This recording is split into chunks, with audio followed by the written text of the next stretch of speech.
Good evening, ladies and gentlemen. Hello and welcome to a lovely Sunday night's entertainment. My name is Scotty, better known as Rattlegun Rankin, and I'm going to be bringing to you over the next 2 and a bit hours, 2 hours of Spa, proudly brought to you by Premier Endurance League. Big shout out to Nolan Rempel, who's behind the scenes on our camera controls tonight as well. So you'll be seeing everything run by him. Ladies and gentlemen, qualifying is just bringing itself to a close. We're going to have a 5-minute warm-up session, and then we'll be live straight into the race. 2 hours of Spa. Who can keep it clean? Who can look after the car? Who can muscle their car around this 7-kilometer layout? This is the endurance layout. And that means, ladies and gentlemen, the start-finish line, it's just there, just behind where the camera sort of drops off. On the bottom side. That's it. That's the source. That's the bus stop. That is the pit lane. And there she is over there on the right-hand side. That one. That's the start line. And the finish line as well for the Spa 2 hour.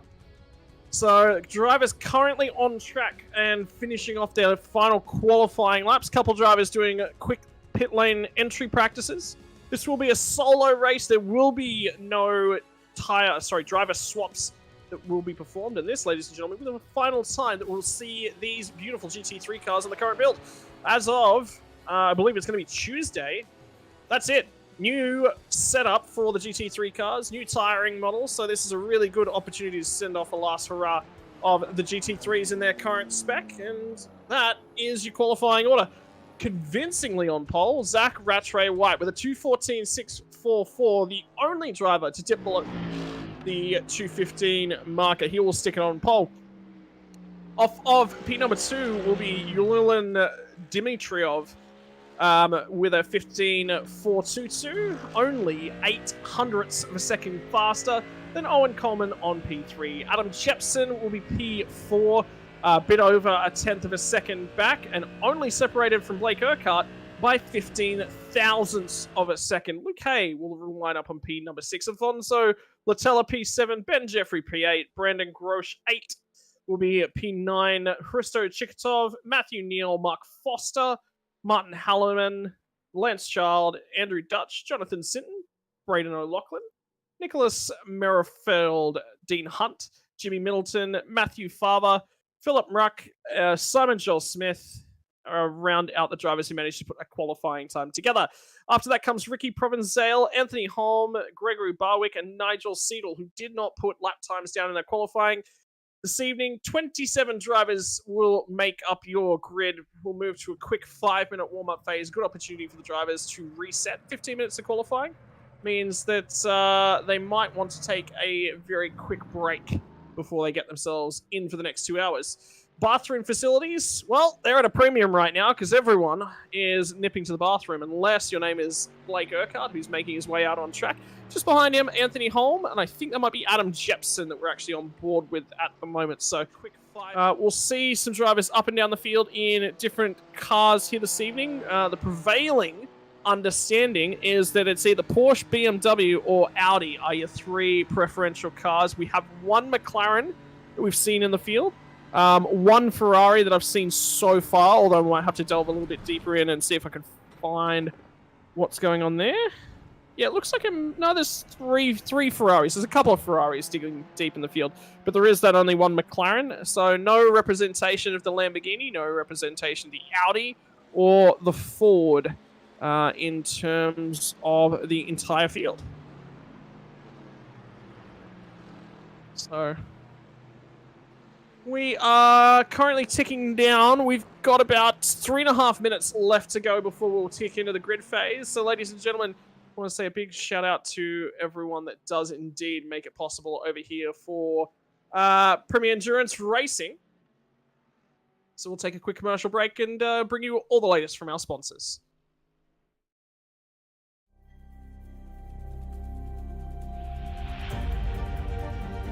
Coming up to the line, being chased, and it was Braden Johnson. Unbelievable finish. It was 1/1000th of a second between them. Green flag in the air. We are racing in the 2020 24 Hours of Daytona. They go door-to-door for the feature race lead here on the last lap of the race. Side by side for the race lead in the final corner at Homestead. Down the back straightaway, 3 wide again for the race lead. This is unbelievable stuff here tonight. Loma is going to have to be very deep on the brakes, and he is very deep on the brakes. It's side by side through the corner. This is for the win. It'll be side by side. Davies low, Ottinger high. To the very inside is Garrett Low. 4 wide at the stripe.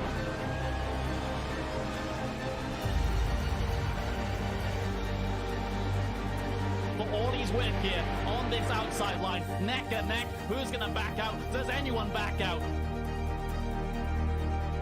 Verstappen starts to squeeze on the inside, and now he'll try and straight line it. Goes under the apron, drag race to the line. It's so close to call.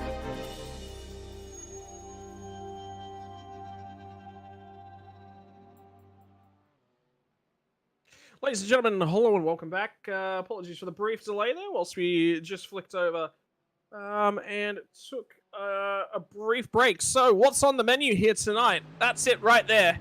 That label that was on the screen momentarily. Spa-Francorchamps, 7 kilometers along the circuit here this evening. 19 corners will make up the distance all the way around. That's everything there up on the screen. 21 degrees Celsius. The weather temperature, I believe the track temperature, also 21 degrees Celsius at this point in time. No humidity and a slight breeze, 3 kilometers an hour. And that's it. We're in Belgium. And make great Belgian waffles. Now, all of a sudden, I'm hungry for a little bit of dessert. Hopefully the drivers will serve us up a delectable taste of racing talent. So the Porsche on pole for Zach Rattray-White, followed by a swarm of Mercedes. Adam Jepson, the highest BMW. We'll see how that Porsche handles its early running of tires. Bulk of the field seems to be the Porsche is the preferred car here tonight. Oh, sorry, not the Porsche. Sorry, my apologies. I looked at the Mercedes and went, yeah, that's a Porsche. No, the Mercedes is the preferred car here tonight, even though Zach Rattray-White's the guy that's able to pull it out. Who's going to be able to look after their tires? Mercs and BMWs likely to put a little bit more load on that front tire. We'll see if the Porsches can keep the tires underneath of them. Issues coming from that noticed during the Spa 24 hours was that the Lamborghini and the Audi not quite able to keep the car necessarily directly underneath it. Same as well for the Ferrari, struggled quite heavily. And of course the Ford, bit of a meme car in the GT3 class. Not really seeing a lot of drivers taking on that one. So that's why you're seeing limited numbers of the alternative cars. Be interested to see if we're going to see a complete flip-flop in next week's build. Well, welcome to Circuit de Spa-Francorchamps. It's time to go to our gridding phase. That is your pole position there on the right-hand side. Zach Rattray-White. Ford Trigger Racing, driver the number 15 car, only driver to jump into the 214s. Expect him to hop out to a nice early lead. Yulian Dmitriev in the 666 car, hailing from the Iberian Peninsula. Owen Coleman and Motorsport Hauler Racing in the 97 car is the second of the Mercedes. Adam Jepson, your first BMW in the field, off of the outside of row number 2. Blake Urquhart in another Mercedes on the inside of row number 3, driver the number 7. Luke Hay, car number 5, is your second Porsche. Throwing it back to Afonso Latella, who is in another Mercedes. Ben Jeffrey alongside of him. Brandon Grosh and Hristo Chikatov. Matthew Neal and Mark Foster. And that is your front 12 on the grid. Martin Hallinan, Lance Charles, Andrew Dutch, Jonathan Sinton, Braden O'Loughlin, Nicholas Murfield, Dean Hunt, Jimmy Middleton, Matthew Faber, Philip Ruck, Simon Joel Smith, Ricky Provenzale, and over the page to our final row, we will have Anthony Holm, Gregory Barwick, and Nigel Seidel are your 27 cars to make the grid. Safety cars already pulled off. That is what it looks like. They'll have to form all the way up. They'll come all the way around the La Source hairpin before they go green. Keep your eyes on the lights. That will tell you when the green flag is waved in the air, when the drivers are free to go racing. And they're starting to check up quite aggressively there in La Source. We'll keep our eyes peeled for the action. Safety car trundles down pit lane on the the left-hand side of your screen.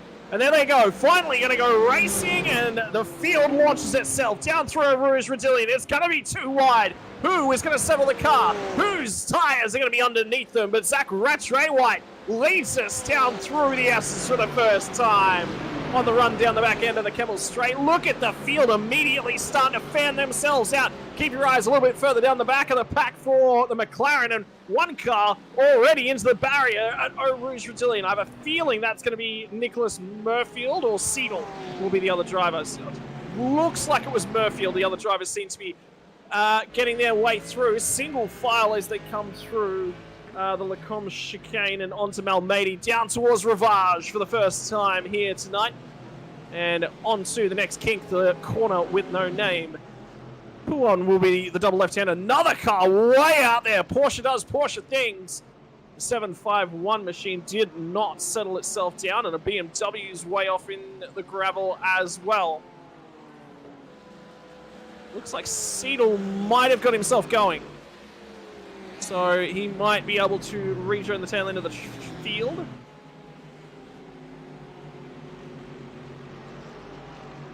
And Nick Murfield actually started the field from pit lane by the look of things. Up in front, it is Rattray White, who is just looking to control the field in the early phases. Dimitrov is going to try and follow along with him, and Blake Urquhart's the lead driver to have grabbed himself a position. More cars off, way down the back. That's Phil Mruck in that BMW on your screen, and Jonathan Simpson did not look comfortable as well. And this is one of the Frog Leap Juice racing cars going too wide on the opening lap through Blanchimont, and that is indeed a scary, scary moment. The car blinks out as it tries to go down the inside through the bus stop chicane for the first time. 2 hours the distance, 65% in fuel racing. That means it's going to be about 40 minutes before you see these cars trundle down pit lane for the first time. Who is fuel saving? Who's looking after themselves? Who is trying to do the best they possibly can just to survive in the opening stanza of this race? First lap in the books, on to lap number 2. Who's on the move? Car up.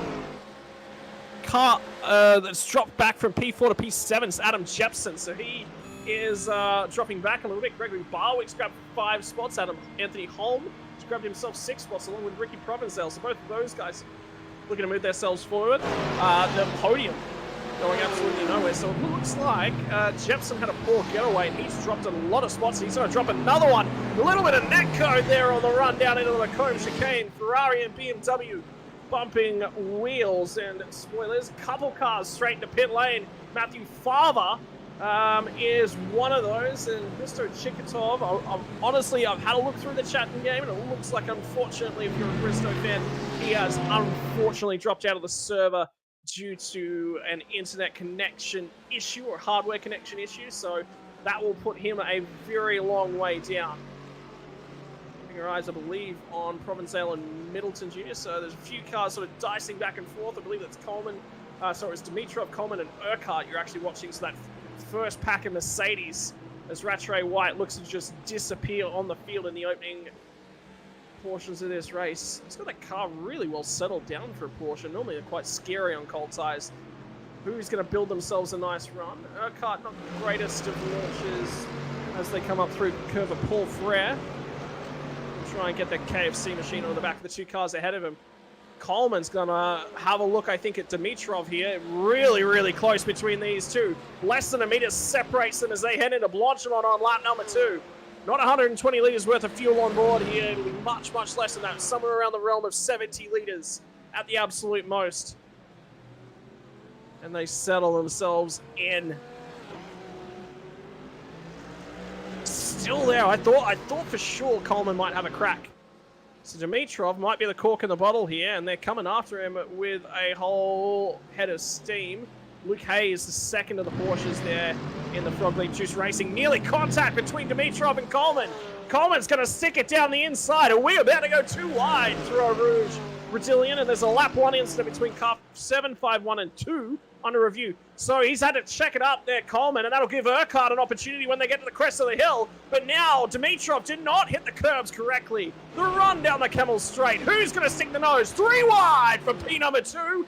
Boys, settle it down. It's on lap number 3. They don't seem to care. Dimitrov is going to have to drop back, and Dimitrov is bailed out of that one. He loses 4 spots. 3 spots, sorry. 3 cars go by. Dimitrov from P2 back to P5, and it is Coleman that comes away with all the marbles. Check this out. How's this for bravery? And Luke Hay senses that Dimitrov is going to be the one that lifts and moves left at the exact right time. Dimitrov might be doing a little bit of fuel saving, in which case, drop back in behind those guys. All of this. And this will be the lap 1 issue that we saw for Rouge. Yeah, it just gets loose on cold tires. And unfortunately, that is one of the bad sides of ABS. Normally when you've got... So this is the run down towards Rivage. Yeah, Rivage way outside. So 751's the Porsche that's backwards just there. So he's received contact because he looked like he had it under control. No, he's all good. Interesting. Very interesting. You probably feel that there was a bump there. That could just be a Porsche. And Dimitrov's still going backwards.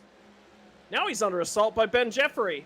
And Brandon Grosh is going to line him up as well. Down the inside. Here it comes from Jeffrey. There's contact. And now, through the middle comes the Juice BMW. He's going to make contact with Ben Jeffrey. And Brandon Grosh is all over 2 cars at once. Dimitrov has lost a ton of spots in that Mercedes AMG. Still hasn't settled itself down. Jeffrey and Grosh going to continue to go through La Source side by side. Who's going to lift on the run down to Eau Rouge Rodillion? This is not going to be a too wide situation. And Grosh comes away, grabs 2 spots for himself between the bus stop and Eau Rouge.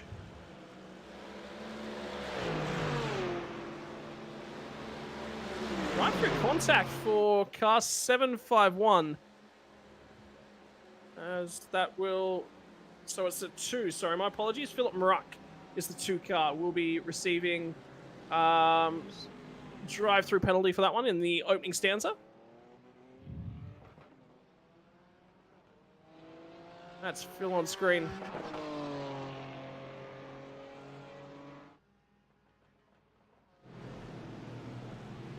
So from Brennan Grosh, right the way back through to about P18. Yeah, P18. That whole pack is covered by next to nothing. As the leaders start to stretch their legs, indeed, Zach Rattray White is out to nearly 7-second lead. So 4.5-second lead, sorry by the timing on board. Urquhart's starting to really crawl all over Coleman again as well.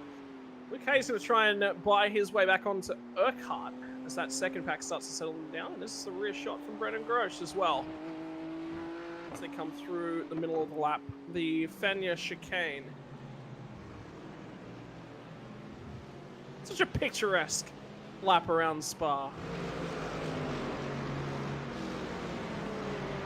Somebody using right out towards the extent of the track limits. Well, that's the thing about this sort of racing. You do have to squeeze limits sometimes.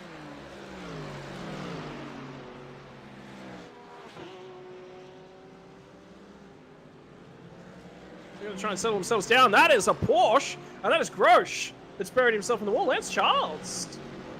Well, sorry, I saw the Frog Leap Juiced entry.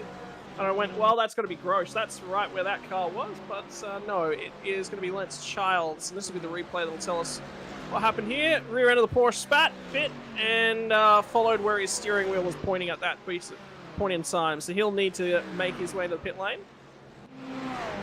There is 1 fast repair for the drivers this evening. And that means that he has got a very long race ahead of him. Has to look after that car. Because he has no more mulligans.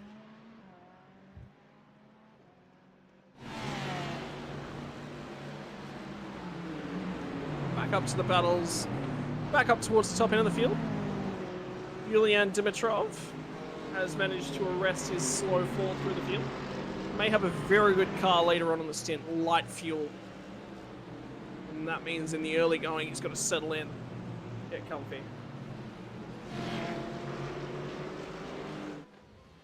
P2 is going to be hotly contested. Luke Hay has really caught up to these guys incredibly quickly. So he was getting a little bit held up, cork in the bottle. That's now resolved itself, and he's on the hunt forwards.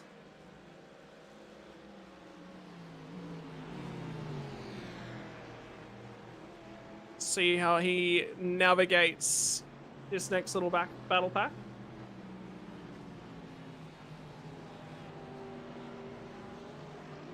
And there's a few guys a little bit further back in the pack as well, still going over it. Provenzel and Braden O'Loughlin. Braden O'Loughlin in the Frog Leap Juiced entry, and the oh, O'Loughlin's run wide there. And gathers it up, still off the track. Didn't quite get back to all 5 tires on the road, so he's going to dump a whole host of time. Slides a long way back down the order. I think Barwick's the next car up that'll try and get around him as well. And that's Provenzel trying to defend from Anthony Holmes. So those two guys will go head-to-head, and Holmes going to send it into the bus stop chicane down the inside. Provenzel looks after the car, says, here, you may as well have this one. Good endurance driving if I've ever seen it.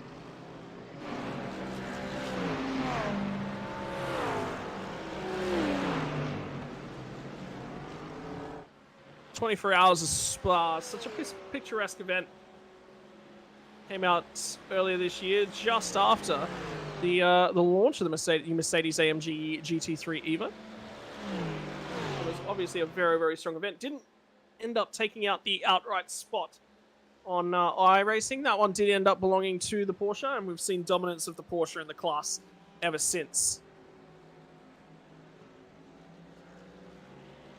See how that goes next season with all of the changes coming to the class overall. Keeping our eyes further back, this battle between Holm and Provenzel has not resolved itself at all.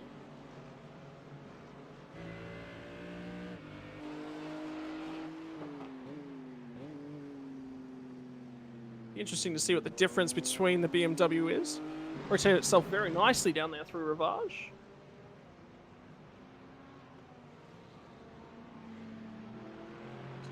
Good to see that. So we've got Simon Joel Smith off the track. This is towards the tail end of the field, on the way into the Lacombe chicane. I believe that's Jimmy Middleton ahead of him, and just picks up the grass on the right-hand side there on the exit of the Lacombe chicane.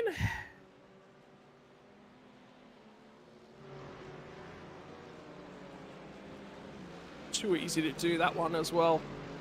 So he'll be having to pick up the pieces and reset himself. Long race and plenty of opportunity on the board for him.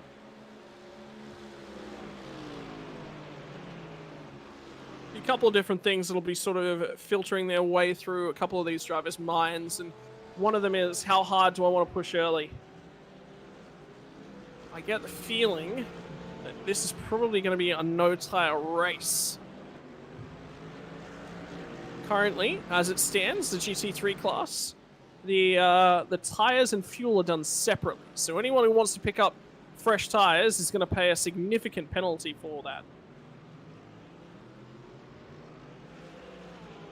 Whether or not you can cover off the 30 or 40 seconds in outright pace on that last tank of fuel. They won't have a full tank of fuel in the cars at any stage tonight. Normally they run up to, the McLaren is the heaviest of the cars. It has a 130 litre tank capacity. Can be quite daunting. Big, heavy pick on the fuel.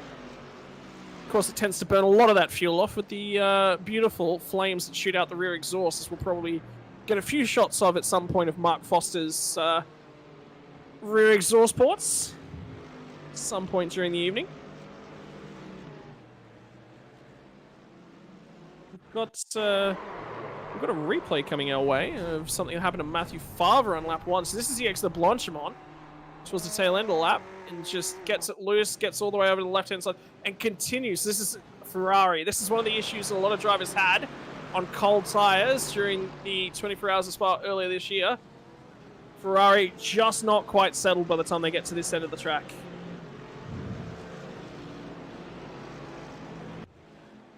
And unfortunately for him, that is going to send him tumbling through the order. Had to pit for damage, unfortunately, and a long, long way down. So he's going to attempt to recover his way through the field. Blake Urquhart's starting to fall off the rear bumper of Coleman, and this has presented itself an opportunity for Luke Hay to take himself forward. He's going to get down the inside of Blanchimont. We've seen... Oh, there goes the rear end of the Porsche from Luke Hay. And fortunately for him, pit road is only a stone's throw away. But at 15 minutes into the race, we are not in a pit window yet, and that is going to send him tumbling through the order and forced to take on a fast repair to keep his hopes alive here tonight. No, it continues on. He continues on, so he's missed the pit lane entry. Unfortunately for him. So just picks up the curb, the car unsettles, and around she goes. Unfortunate for Luke Hay, because he was starting to put bits and pieces of a race together. He's going to come down the straight here and just be gobbled up. Oh, well, no, sorry, my apologies. Porsche engine, it's in the rear, but that's a lot of aero damage there for Luke Hay. Actually, I don't mind this. I don't mind this. His best opportunity is to get himself to a pit window, and this'll do just that.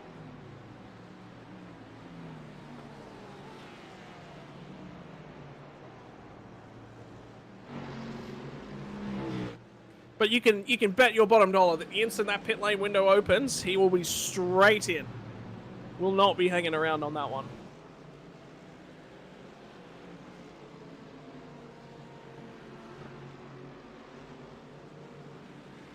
Keep our eyes up and down the field. A few cars that are sort of close together.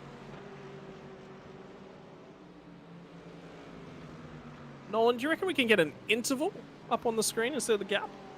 Sort of that'll tell us quite well who's in battles. Anytime you see, so you can see, ladies and gentlemen, intervals that are done in white, cars that are over a second apart from each other. Intervals done in orange, that bright yellowy orange, are between half a second and a second apart, and anything under half a second will be in that darker orange. So this will tell us where your battle packs are. If there's somebody that you're looking for out there in the chat, don't forget to feel free to jump in the chat and say hello. We can get you more time on screen of anyone that you're enjoying. Never a bad thing. I know the Frog Leap Juice Racing boys tend to hunt in packs. So there's probably a few of them out in YouTube land watching along here this evening.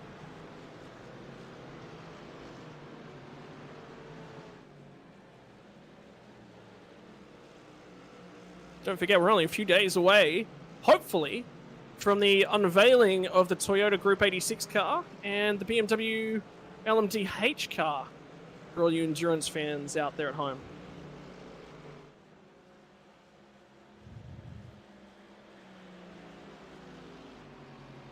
So, battle for 5th on screen at the moment.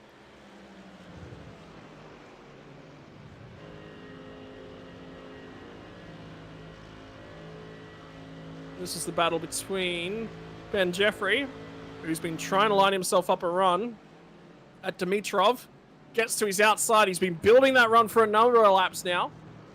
Probably since about lap 3, and still not able to get the job done. And you can see the pack starting to build as well. So this is a battle that's not going to go away anytime soon.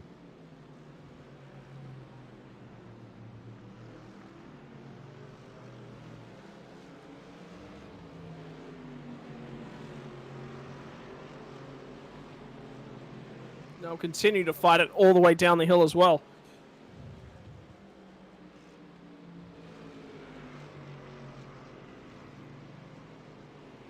On the run through Pouan now. Different levels of downforce starting to display themselves.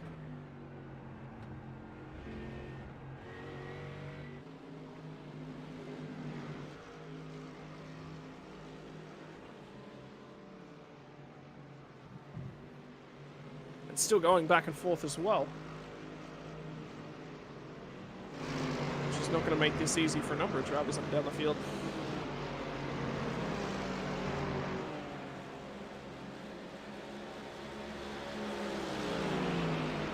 Let's see if these drivers can settle themselves in.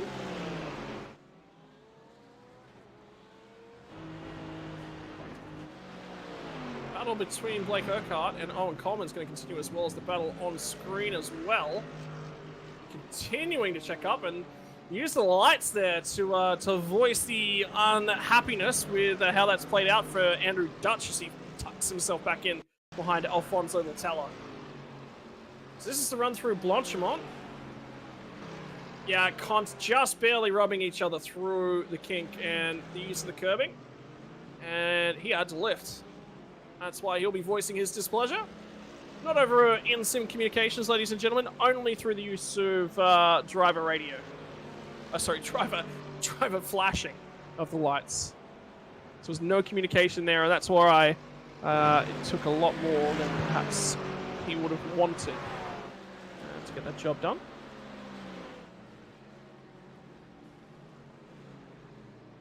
Here we go, car running very, very wide, and it's finally Dimitrov who will make way now.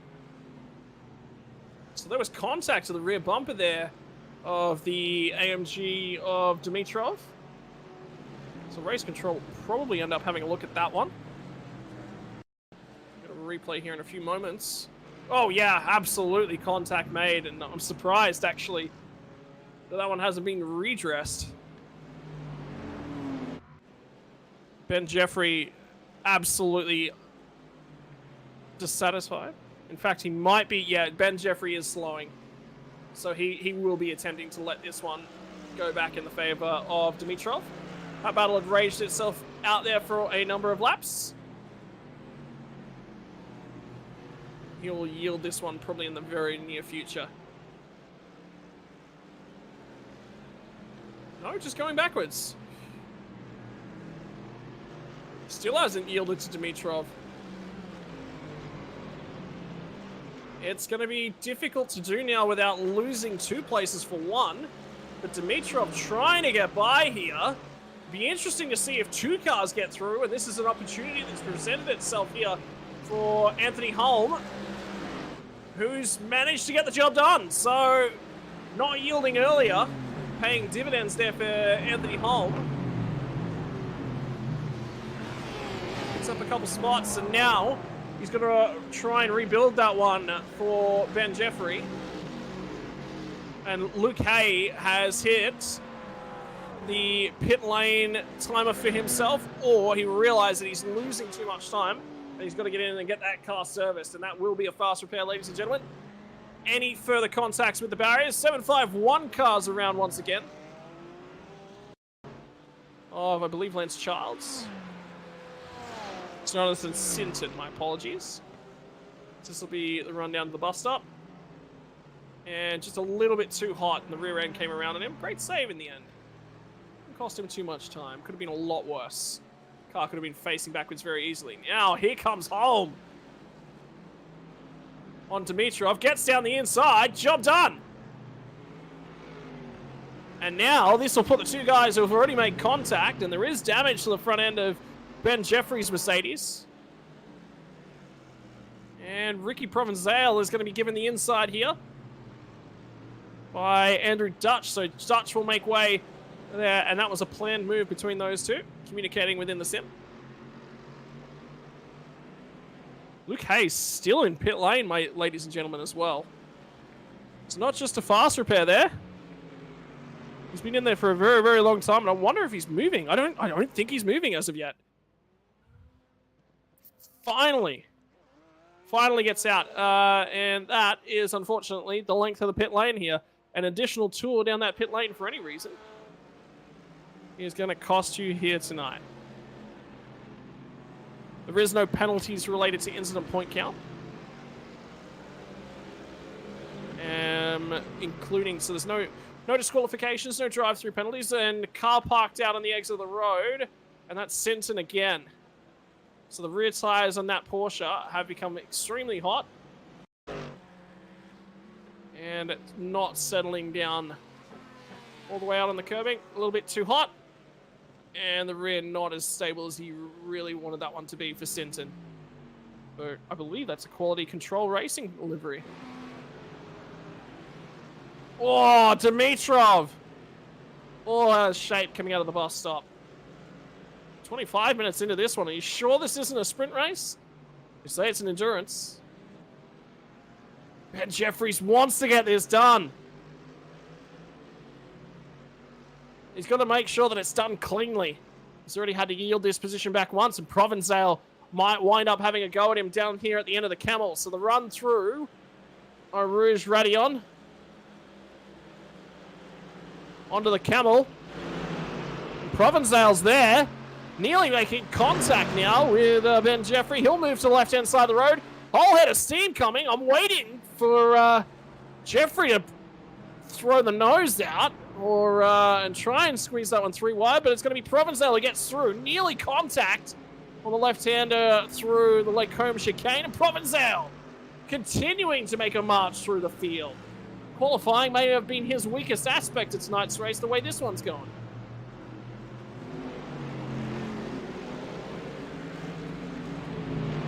Well, Ben Jeffrey will have to wait for another opportunity to try and get his way past Julian Dimitrov. See if Provençal can clear him nice and quickly, but that car, that Mercedes, is indeed going backwards.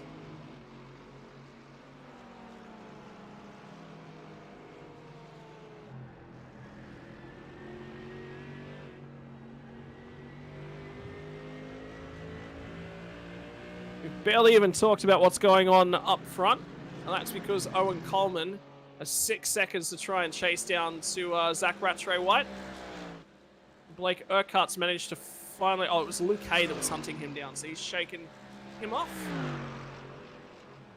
That's Urquhart there on screen. Oh, move coming again.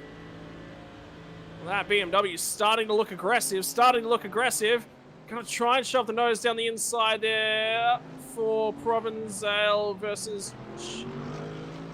Jeffrey. Sorry, my apologies. That's not those two.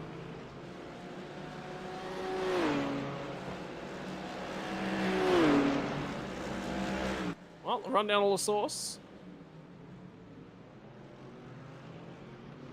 Still not quite sorting itself out.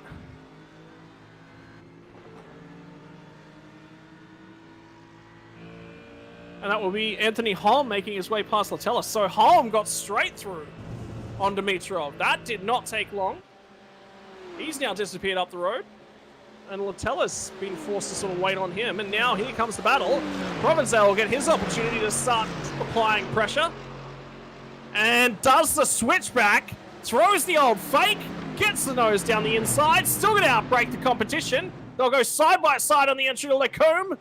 Round the outside for Provençal. He'll get on the curb here. Now he's got the inside from Almeida. Still the run down the hill. Onto Ravage. The momentum's starting to go in the favor now of Julian Dimitrov, but he's on the outside for Ravage. A long way round. A long corner. No Name's back on the left-hand side. Job done.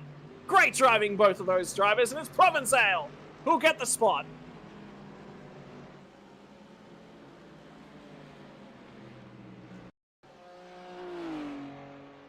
And this is going to be Seidel. An incident's happened here for the driver lagging down in 24th position. And his night has gotten worse after that lap 1 incident. And I think that is him saying, I may have had enough. Indeed, he's no longer in the car and is no longer in the server. Night over for Nigel Seidel. Because he would have already used his fast repair, and that would have been the second time he's damaged, and yep, there will be nothing left of that car. So this is passed for 15th position between Braden O'Loughlin, I believe, and Martin Hallinan. Hallinan got that job done quite easily.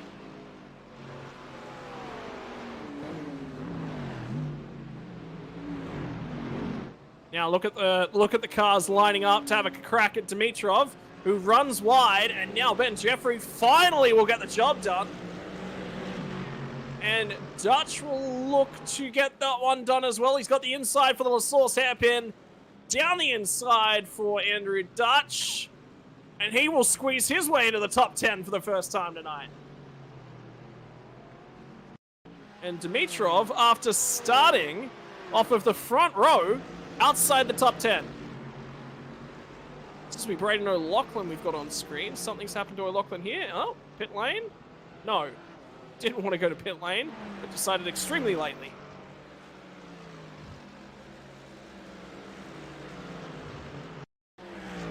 That's an interesting call.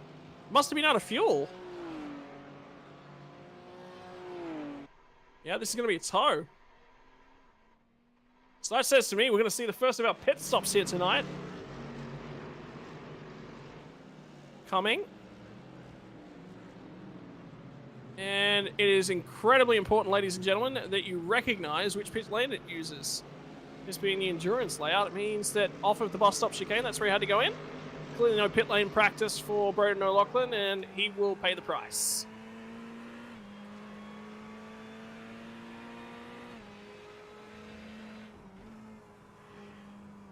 So some fuel saving was required to reach the 31-minute mark.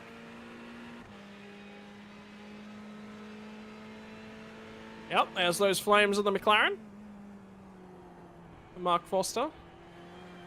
Fire-breathing dragon is on, sometimes gets known by the drivers who love it.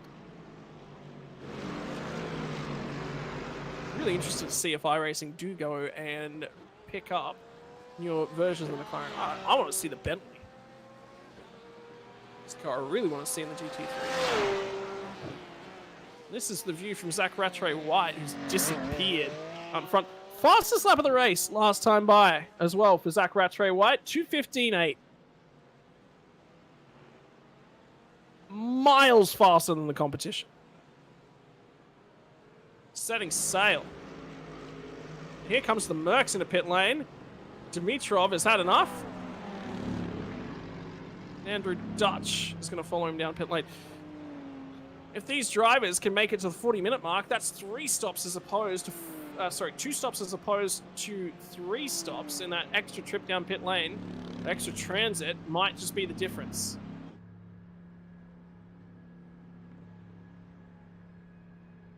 And remembering that a lot of the pit stalls will be on the bottom section. I believe some pit stalls for this grid will probably be on the top.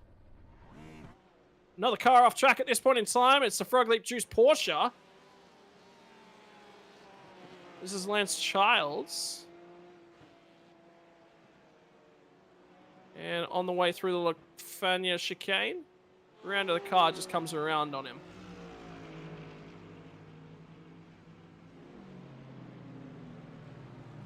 So those 2 drivers still on the rundown pit lane. Dimitrov, remember, has the second pit stall, so he's right at the end of pit lane. Dutch's will be a few spots further back. Be 15th, so about halfway. Probably more towards the top end of the bottom section.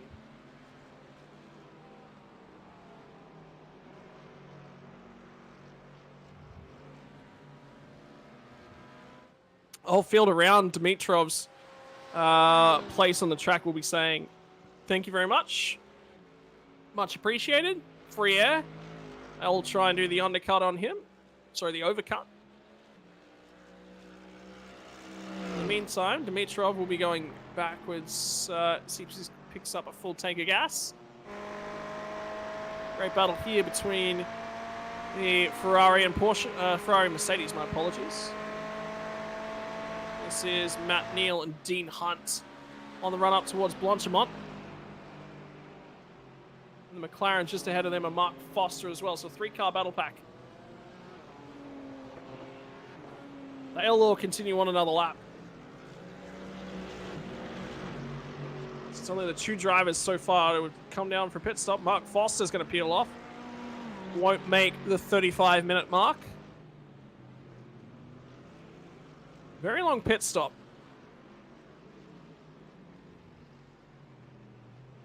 So that can blow out the time required to get in and get out. Be interesting to see what Zach Rattray White's doing in terms of his fuel strategy at this point in time. Starting to come up on some lap traffic for our leaders as well. And he is currently coming through No Name on the way to Buon. That's the battle for 7th and 8th, I believe. And this one on screen now, 10th and 11th. Of course, that's not corrected fuel running order. So we'll get another lap through this time by. And we'll start to pick up who is pitting. Dutch, ladies and gentlemen, got a great stop through the pit lane. Luke Hay actually has popped out way ahead of Andrew Dutch. So even with that damage, he's got himself to a critical lap number. He's now in a reasonable position, and it's about playing the strategy cards, about getting everything locked in right. He is, ladies and gents, about 10 seconds up the road from Andrew Dutch, and that's critical. Foster and Hallinan in the pit lane. It'll be interesting to see where Hay goes by in relation to them. Hay will have a fuel deficit that he will have to pay at some point in time, but still in a reasonable position. That's got him out a mile away from traffic, which is exactly where he wanted to be. Now the biggest thing he can do is get the head down, focus entry, brake, entry, exit, brake, entry, exit, brake, entry, exit for Luke Hay.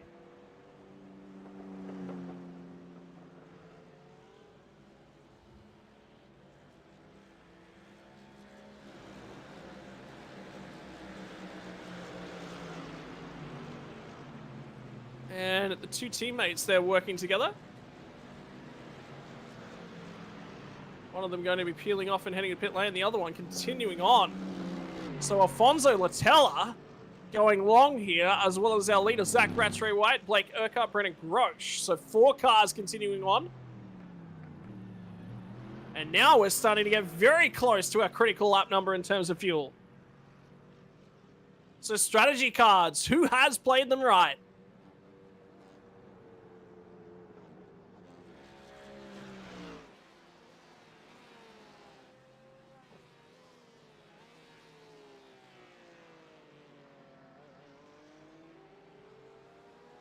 Leader now with a 17-second margin. Look at the congestion in pit lane.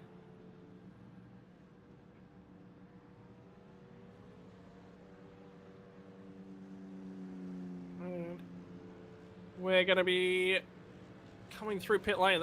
That is how long it is, ladies and gentlemen. What lap times are they running currently?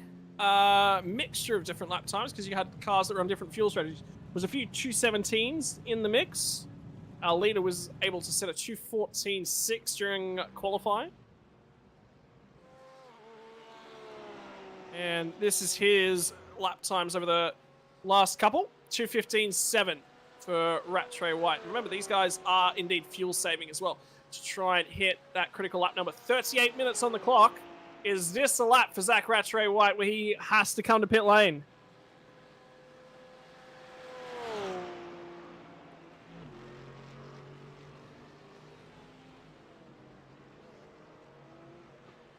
Indeed it is. So, 38 minutes and 25 seconds on the clock. Comfortable lead.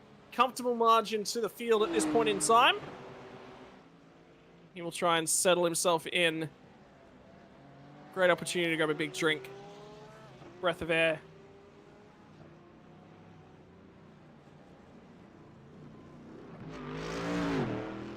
So, Urquhart and Grosh both in. We'll see if Alfonso Latella is able to make that strategy work.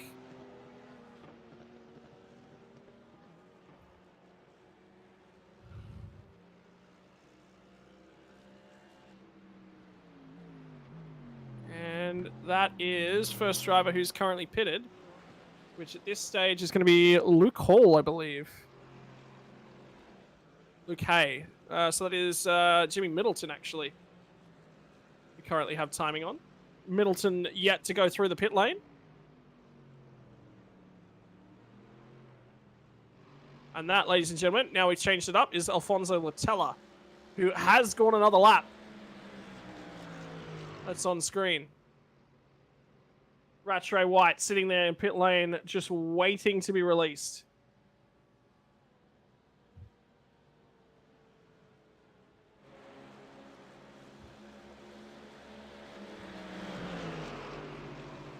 go. Provençal and Dutch on board with those guys as they're going to battle it out like there's no tomorrow.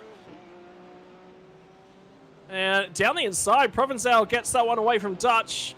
Will Dutch look for the switchback? No, he won't. So these guys have already pit as well. And I can tell you, Alfonso Latella and Jimmy Middleton have both gone the extra lap. They will make the critical lap number of 40 minutes into this one. So 18 laps is the distance you're going to make that fuel tank last.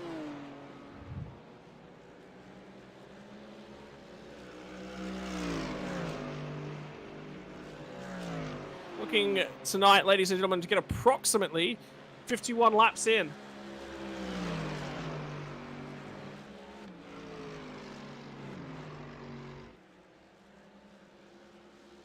And Alfonso Latella has 36 seconds over Middleton, and Middleton is only 9 seconds clear of Zach Rattray White. So Rattray will probably clear him in this round. Depends on how far Alfonso Latella is going to go. And we've got to keep an eye on what the lap times are for Alfonso Latella. Last time I was at 2:18.5. Car backwards! It's another one of the Frog Leap Juice Racing cars. I believe that is Luke Hay. Indeed it is.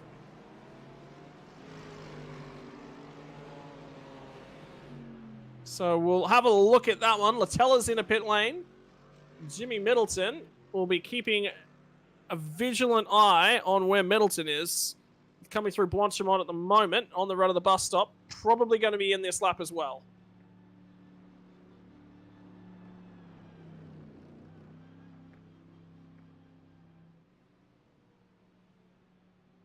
So Middleton will come down the lane now. And they've reached nearly 42 minutes into this race before they're pit for the first time. That could be critical. This is Luke Hayes' car coming around, and same as we've seen for the Porsche a number of times so far tonight, that rear just coming out from underneath them.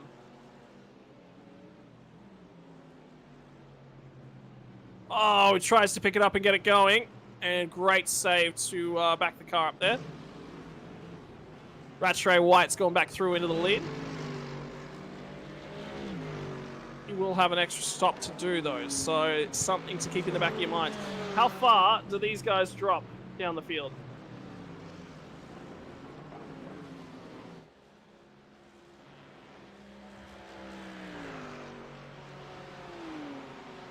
And Alfonso Latella will return to the surface in 6th position, and Ricky Provençal immediately behind him. So the two teammates will try and work together here.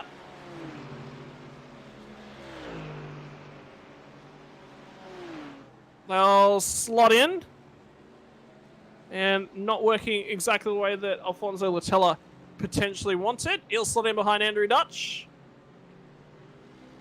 And that will change the story once more. Tries to slot in, tries to come out. Yeah, that's just how the way pit lane works at Spa.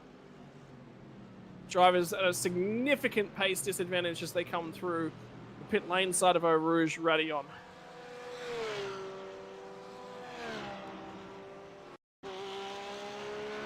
Something might have gone on for the 751 Porsche of Sinton once again. There's a moment here. Yeah, just too hot. Rear end came around. Manages to hang on to it, though, for the quality control driver.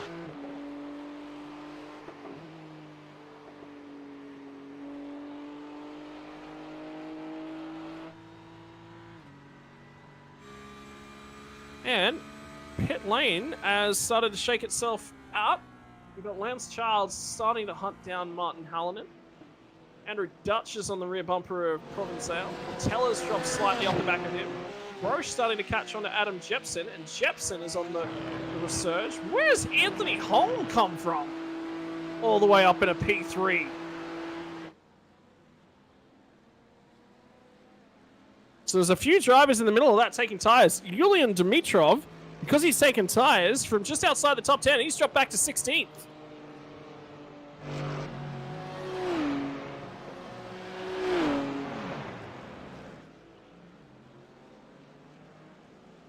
So that's what's happened to him.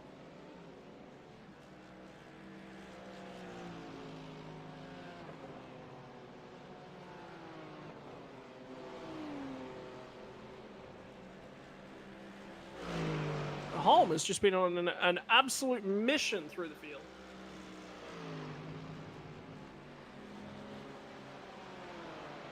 And Provenzel and Dutch, the battle between these two will just continue on a while longer. They might be working together. We're going to be setting ourselves up for a conclusion of this race in about an hour and 15 minutes. Oh, trouble strikes the number 5 car. Luke Hay, unfortunately, ladies and gentlemen, if you're a Frog Leap Juice Racing fan, your driver has unfortunately dipped out of the server. A internet connection issue plaguing him tonight will drop him to the tail end of the field. We've lost a few drivers now. Owen Coleman, Luke Hay, Nigel Seidel, and Hristo Chitakov, sorry, my apologies, Chitakov, all now by the wayside.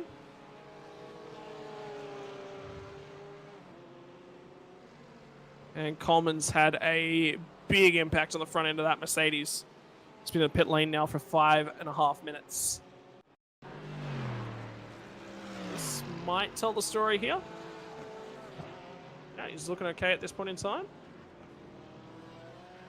Oh, he hasn't.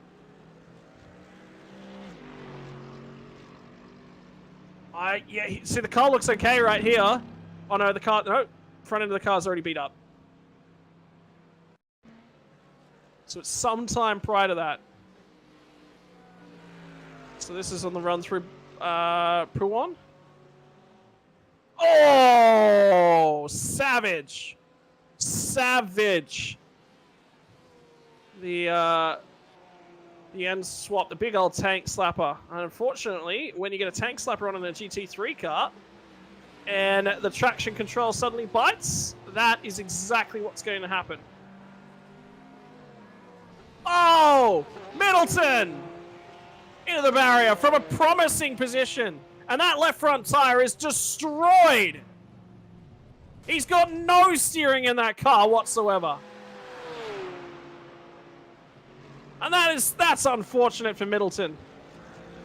I can tell you, ladies and gentlemen, right now, he is suffering from COVID. Struggling in a big way is Jimmy Middleton. And that was lap 20. So after everything going on. Sorry, my apologies. It's Ricky Provenzel who has COVID. My apologies. Jimmy Middleton's actually doing okay. Wow. The drive from Ricky if he's got COVID.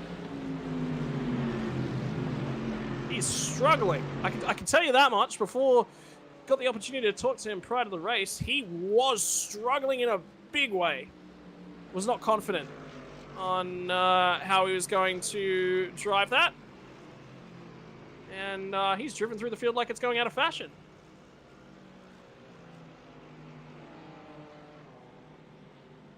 And Middleton will be recovering in the infield care center, I'm sure. But might be an opportunity to actually have a quick chat to him.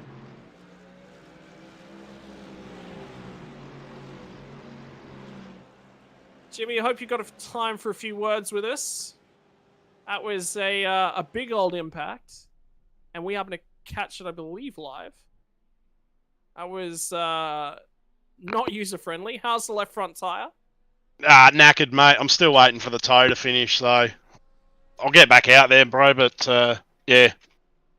I was just driving it like a nana to try and hopefully save myself a fuel stop and leapfrog a few of the other lads. But, yeah, just undid it all there, unfortunately. Caught a bit much of the curb on the exit and couldn't catch it. How are the tyres handling the lowered fuel load? Because obviously, normally when you design setups for these cars for an endurance race... Oh, Simpson's had another incident. Noisy side barrier. Looks okay. Yeah, so tyres compared to a 65% fuel tank Well, the as irony opposed of to it was that it sort of felt better after I'd done that stop with putting it up back, filling it back up. Like I actually did feel like the car was alright, but obviously just tried to go that little bit too hard with it, and yeah, ruined it. Unfortunately. Well, But, looks yeah. like she's just come down off the jacks. There's still a lot of We'll damage to repair that it. front end of the car. Yeah, there is. It's yeah, we don't have a fast repair for it, unfortunately, by the looks of it. So, That we'll one just have must to have been sit taken here. at the first stop. There was Yeah, one available here well- this evening.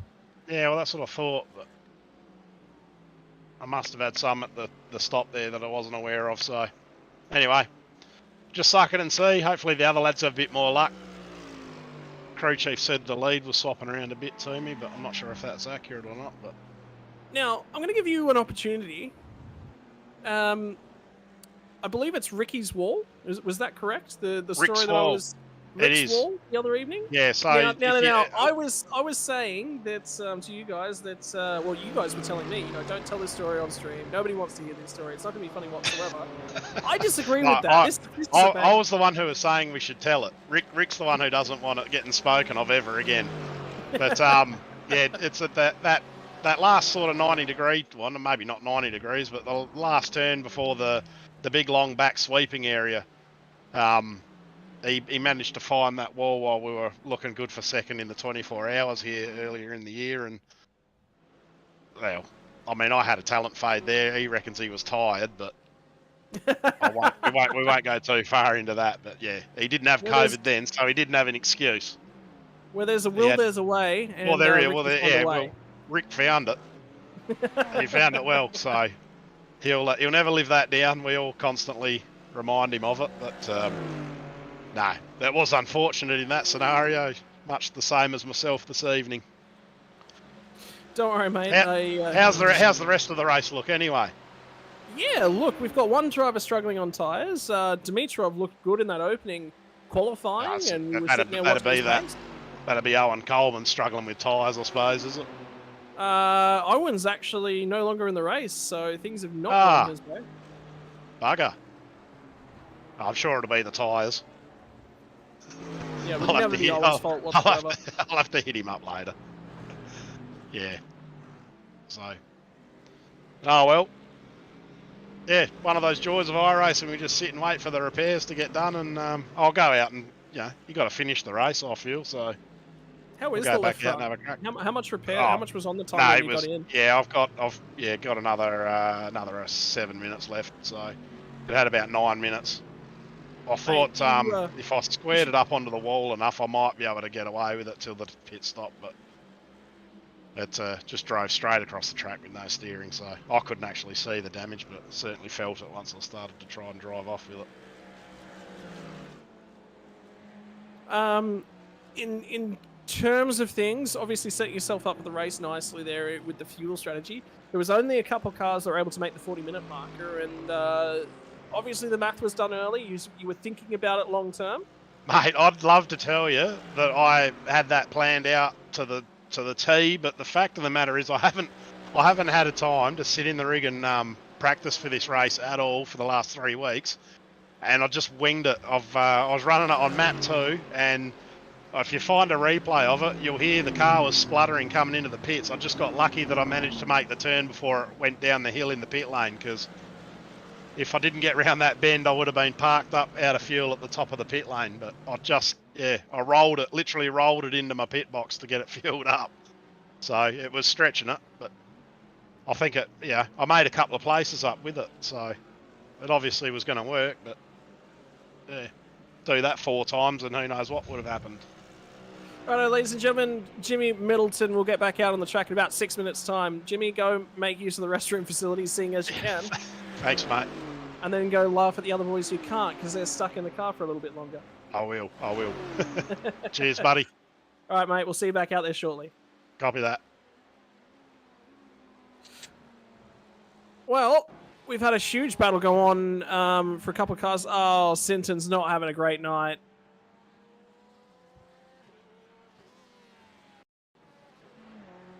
And then this will follow on. This is Blanchimont. Now the run back into the bus stop chicane. Another moment here for the quality control. Oh, he's had enough. That, ladies and gentlemen, is a driver who's gone, yep, I've had enough. Oh! My word! Catches a little bit of the inside curbing and shoots himself across the track. And it is, indeed, the teammate to Jimmy Middleton who we were just talking to. And that is a car looking all bent up. I can tell you, there's now been a few drivers dropping by the wayside. Yulian Dimitrov, after a phenomenal qualifying performance, slotted himself into P number 2, has dropped out of the server. So we're starting to see a little bit of that fatigue. Car goes around, and I have a feeling that was Philip Rook, who's gone backwards. And I'm not sure if there's a fast repair available for him. Was that Simon Joel Smith that we saw earlier? Indeed it was. Yep, so it was Simon Joel Smith that found his way into the barrier, had that huge moment coming through a Rouge Radeon. And now the battle on screen for P2.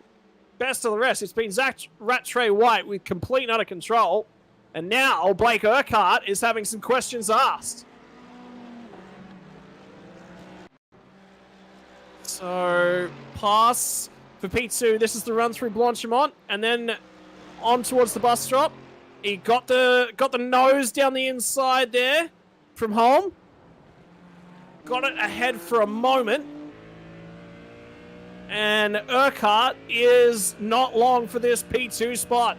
I think this has got Anthony Holm written all over it. May look for an undercut, may look for an overcut. Might even come in and grab some tires. So 9 cars have fallen by the wayside.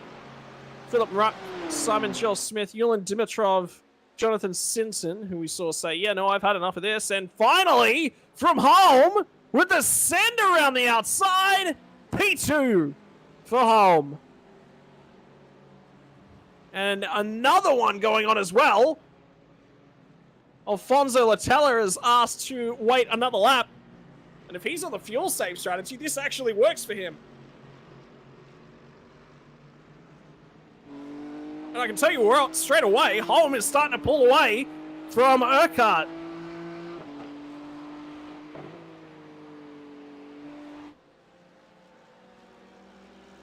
And better yet, is that Holm may have pace and may start closing in on Rattray White.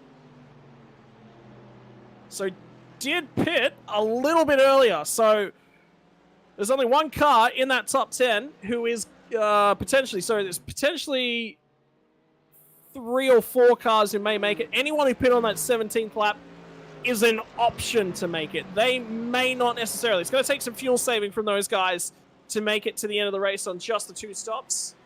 But the one driver at this stage you would say is confirmed on a 2-stop strategy is Latella. He's got some draft assistance at the moment. That will actually be completely working in his favor.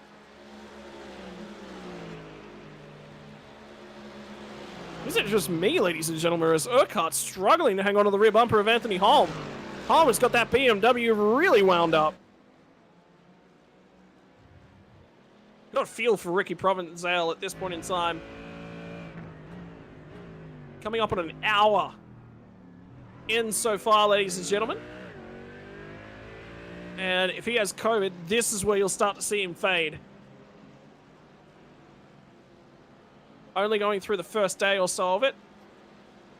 Woke up this morning not feeling so great and it has declined all day.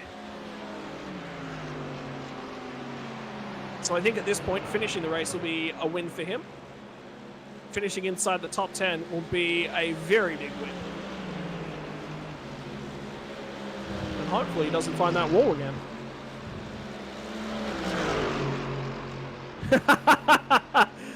Anthony Holm is nursing a hangover. Apparently, not great for qualifying pace, but great for race pace. Get the opportunity to slowly work your way in, and then go out there and turn a hot lap. Be interesting to see how this Porsche 2 of Rattray White handles the tires, and whether or not he will opt to hold back a little bit. Look after the tires, look after the fuel. Oh, big wiggle for the Ferrari.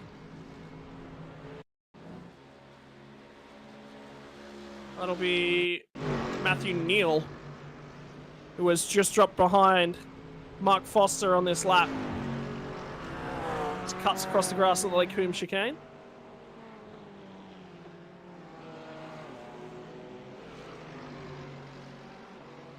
But still a car underneath him. Still will get the opportunity to respond and try and go back down hunting on Mark Foster, who is the McLaren that made their way through.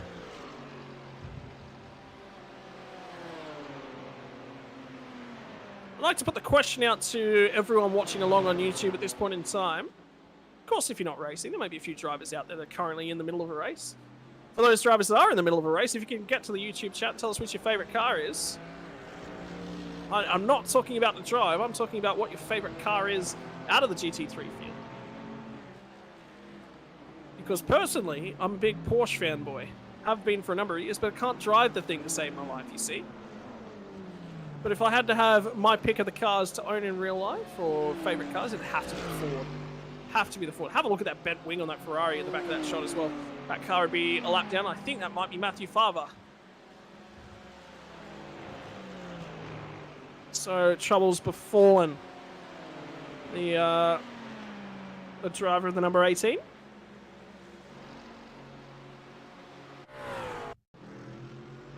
This is a long, long way ago now, this will tell us the story of where this rear wing. So you can see it's quite straight there. Oh my word! That's a bent car. That was much earlier. So lap 15, just prior to, or just before first round stops at. Yeah, it's a little bit crinkled right there. Either way, there's a kink in the rear wing. I like to say that the rear wings are giving us a little bit of a cheeky smile when they do that. A little bit of a cheeky smile of, you don't get so much downforce anymore.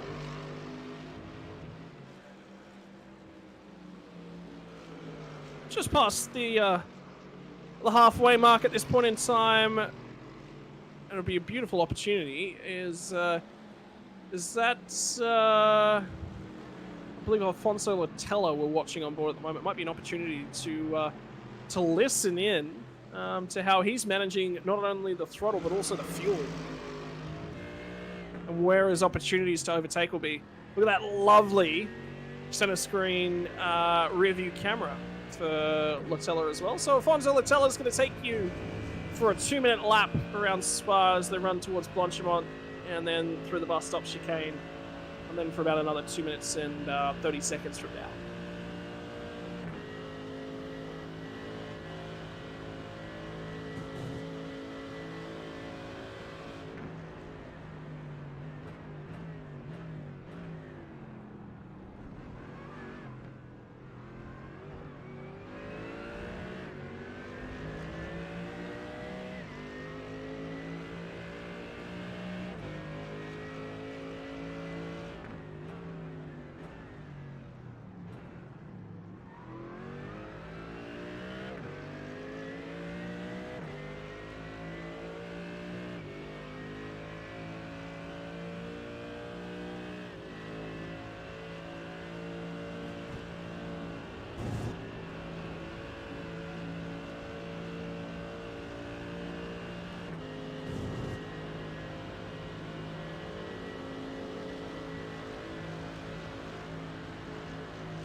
well, that's it, ladies and gentlemen. Couple laps around, courtesy of Ricky Provenzel and Alfonso Latella. Andrew Dutch is going to be the first of our drivers to the second round of stops to pit. And that looked like Matthew Farver backwards at La Source. He'll rejoin the track in the back of that shot. Won't hold up anyone.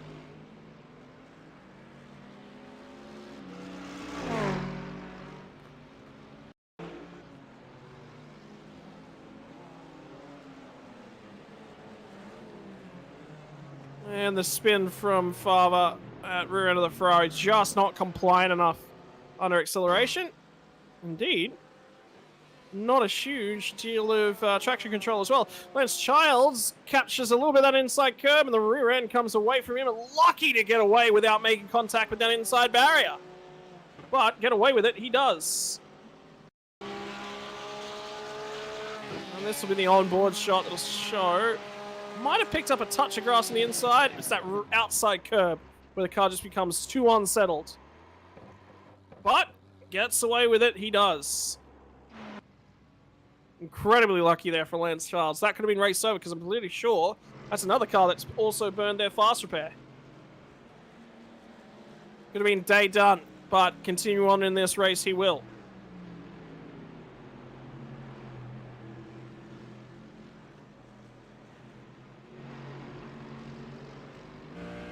And Latella will continue to follow along.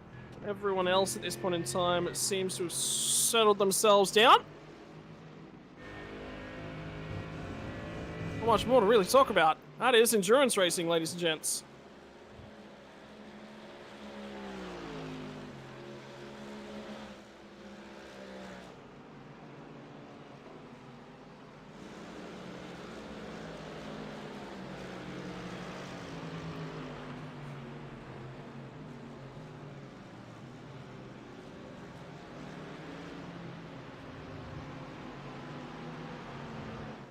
Time for a little bit of history lesson on the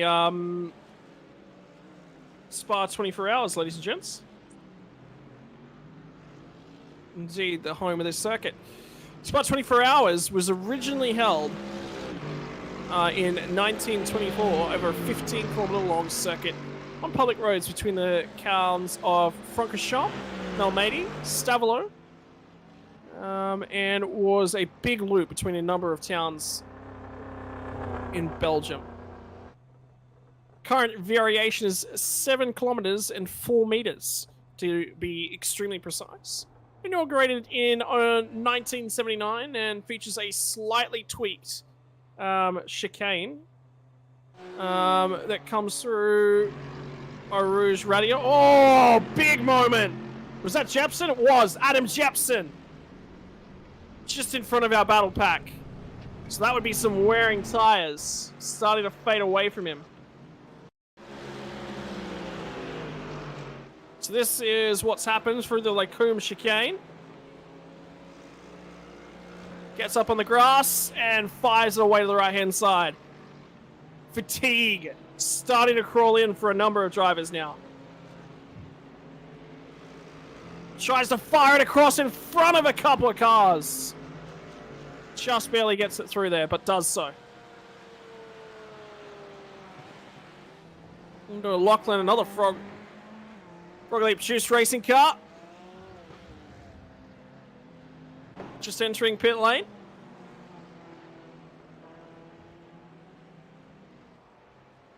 And a second round of pit stops starting to come through thick and fast. Anyone pitting now will be assured to take at least one more stop.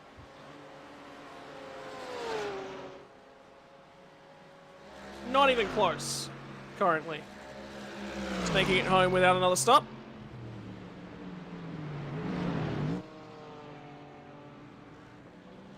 So keep your eyes for these guys. And Ben Jeffrey will be coming up on his pit stop quite quickly. And he's been punching that hole in the air for Latella, and I think you'll want that to continue. Ricky Provenzel's the next car on the road. He's only a couple seconds down the road as well, so they're starting to make time.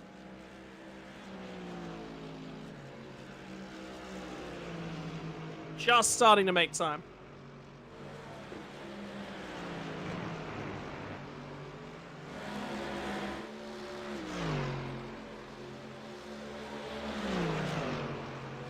Cars leaving the pits.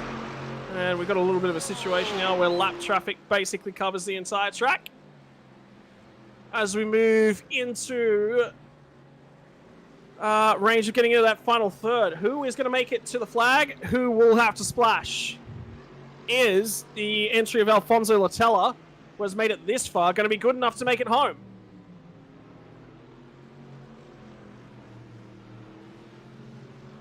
He's a long, long way back, ladies and gentlemen. And it's still going to get longer still.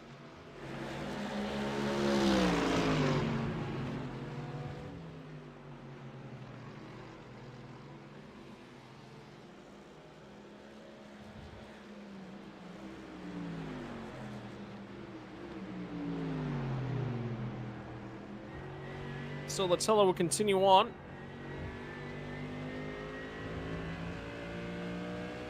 Continuing to save that fuel. Jepson's coming to the pit lane, and I'll probably say that's going to be tyres. Favre's in as well, albeit laps down. And it looks like Owen Coleman has returned to the track, if I'm reading that correctly. 2 laps down for the next car. He'll continue punching away and try and make some time back.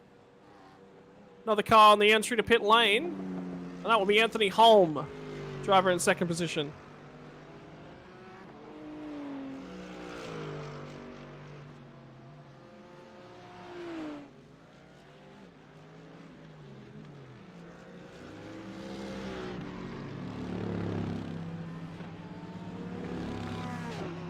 And Provenzale did not go very fast, so he's coming down. This might be to try and get him to the end of the race, or he pushed on quite aggressively in that stint.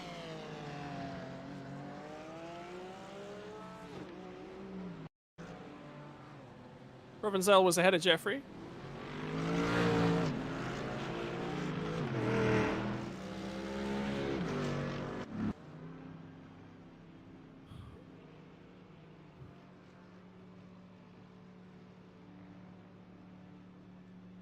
Oh, pit lane. They're running down the hill. Our producer not 100% certain of why he's ahead, but he was actually ahead on track. So that's Alfonso Latella behind Jeffrey. 2 cars with very similar liveries.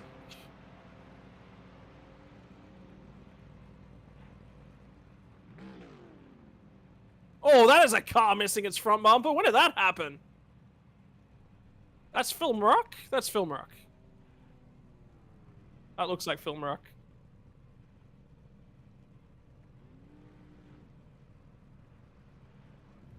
No? This is producer's gone looking through the background to see if he can find what caused Film Rock to end up where he is. Just because Film Rock wants to relive this one more time. Run through Blanchimont. I just didn't realize the front end of that BMW looked so bad.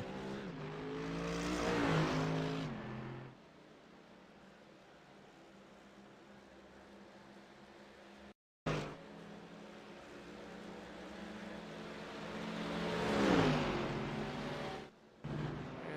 Dutch will get past Provenzale and they'll run out of the pit lane. And drivers merging back onto the track.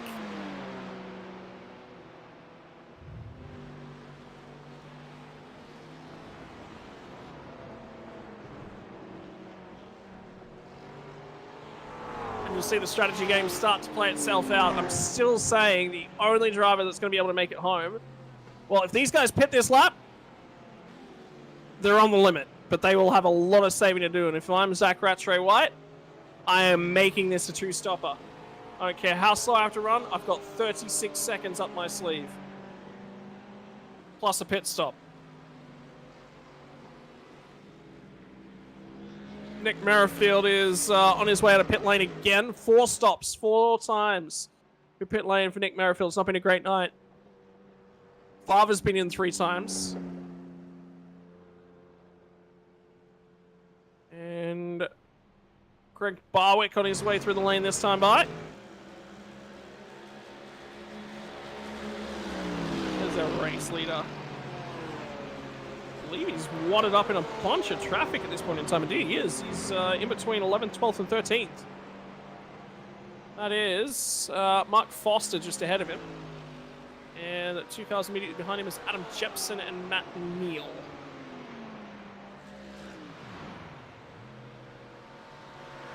So, will he come in? Pit stop laps for everyone. Anyone you see tweet, yeah, that's a smart decision from Rattray White. A minute and a half shy of making it to the end of the race, but again, fuel save, back that pace down. There's no reason to push now. He's in control. And Alfonso Latella, for your knowledge, is coming through curve of Paul Frere on the run up towards Blanchimont now. He'll start to climb his way up there.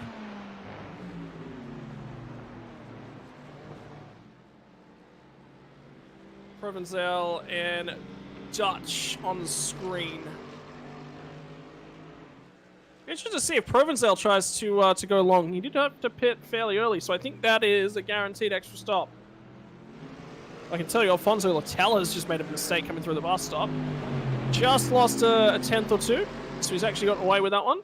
And here comes Provenzel, actually. And Anthony Holm in behind them. So Holm's taken tyres. The other two have not. So Holm was good on his tyres, but he's still up to take them. Provenzel's going to let him straight through.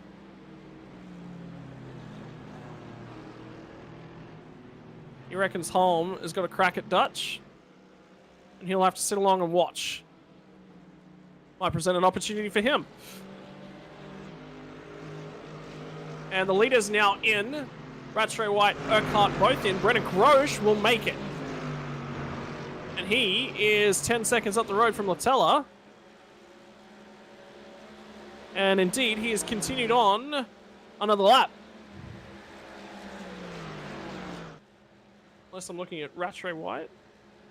No, it is. So Brennan Grosh 8 will make it in that BMW. So he will only have one more stop left to be done, and it will probably be this lap. Latella starting to recover as well. And if that pace does not come down from Rattray White, he is going to be in a lot of trouble. One lap shy on fuel. I can tell you, Grosh is clutching it everywhere to try and make this lap count. Does not want to run out of fuel on the run up to Blanchimont. He's in a heck of a position. Wasn't even in the equation.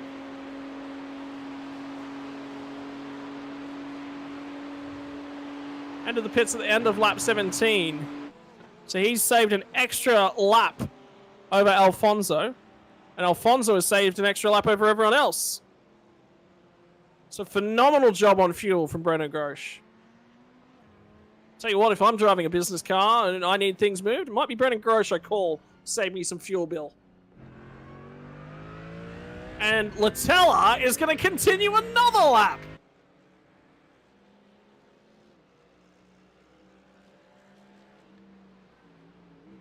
So he will guaranteed make it to the end now.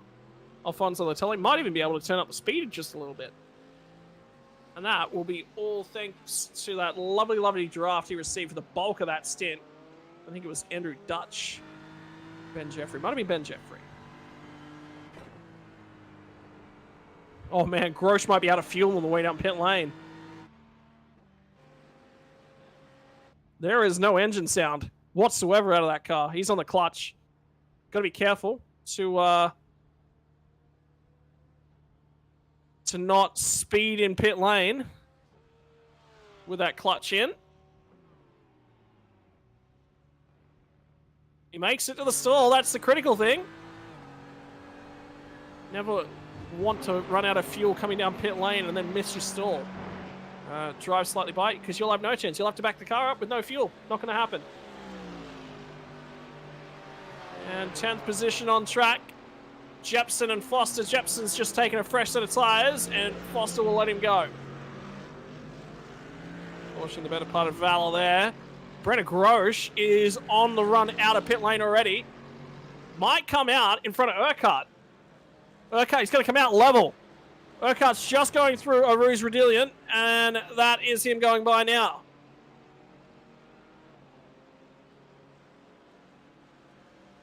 And for my mind, Urquhart and Rattray White are on the limit, so they're going to have to fuel save this whole stint. Grosh will not. He can push on. He's covered.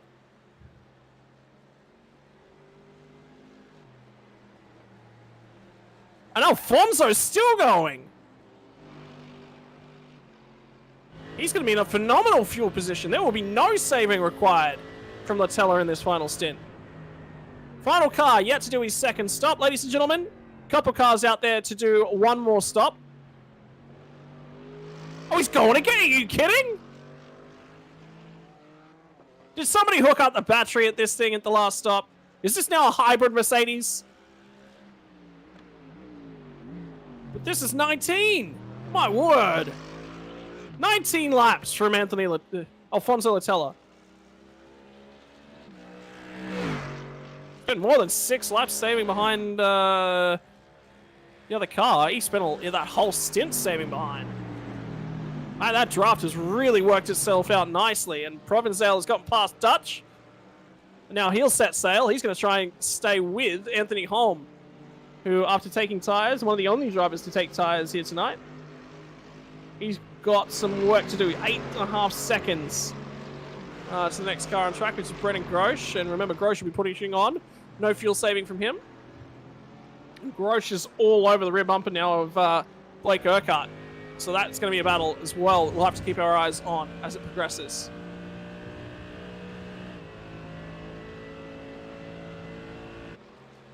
Because if Urquhart's going to make the end of this race, he will have some fuel saving to do. He might have stuck himself in too deep, might have needed to do some more fuel saving earlier, had the pace covered.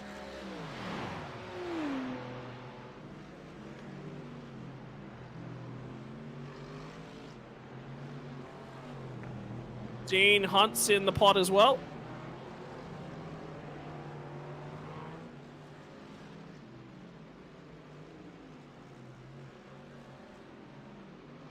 So we'll see how this one goes.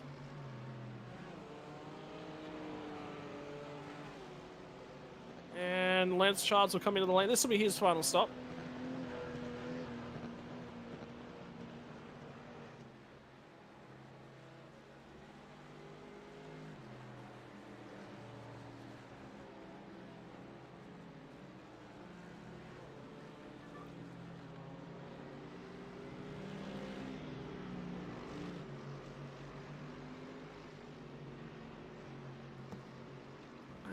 Hunt's now continuing on with that fuel saving. So Adam Jepson will get that move done nice and easily. That wasn't fought too hard.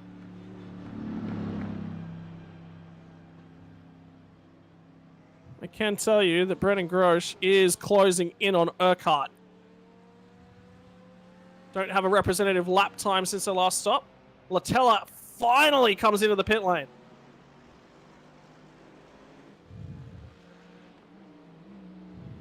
Is he just going to push on? Benefit generally of fuel saving is that you don't wear your tyres out too much either. And Grosh is pushing. He is gaining. Urquhart is in trouble here. So job done. We'll get the pass done back for the lead, although be it with Latella in the lane. And Rattray White has got control of this one.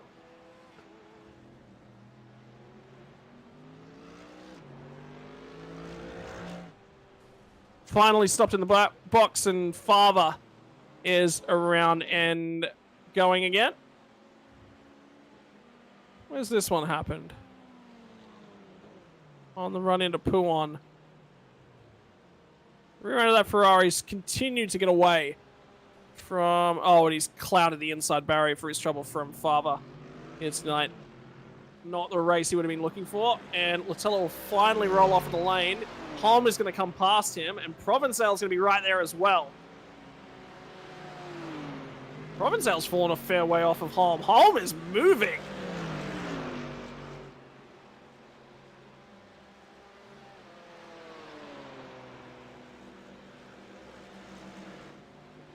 So something's happened to Latella, and Latella's picked up himself a penalty on the way through pit lane. I want to say that is probably an unsafe exit. He might have cost himself a black flag by crossing the line. Or it could be for crossing the line on pit lane entry. Well, no, he'd have it on exit. I would say he's got it on exit. Otherwise, he would have served it at the stop. So watch the white lines. Yeah, he's crossed them on the left. Yeah, that is an unsafe pit lane exit for Alfonso Latella. And the strategy of not having to do the extra stop has come undone.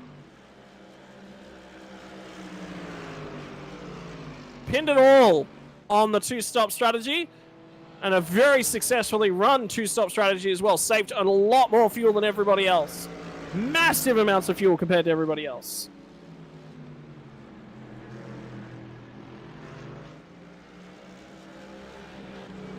So he will have to serve that one within the next 3 laps. And the lights are on, and that is the mad Alfonso Latella. Look for him to set the timesheets alight when he comes back out the other side. Grosh, now right on the rear bumper of Urquhart, has tracked him down, and the margin within a second. So he is in the drafting range, and Urquhart will be in trouble here. There was some fuel saving still going on for Grosh.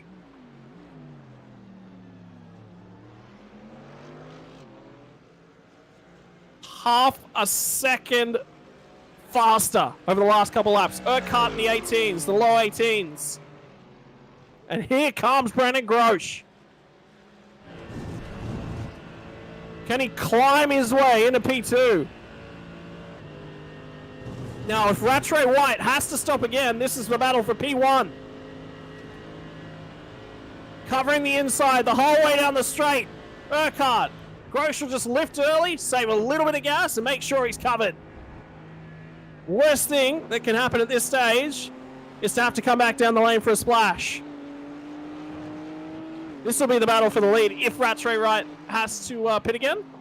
And that just makes sense from Brandon Grosh. That is a driver using his head.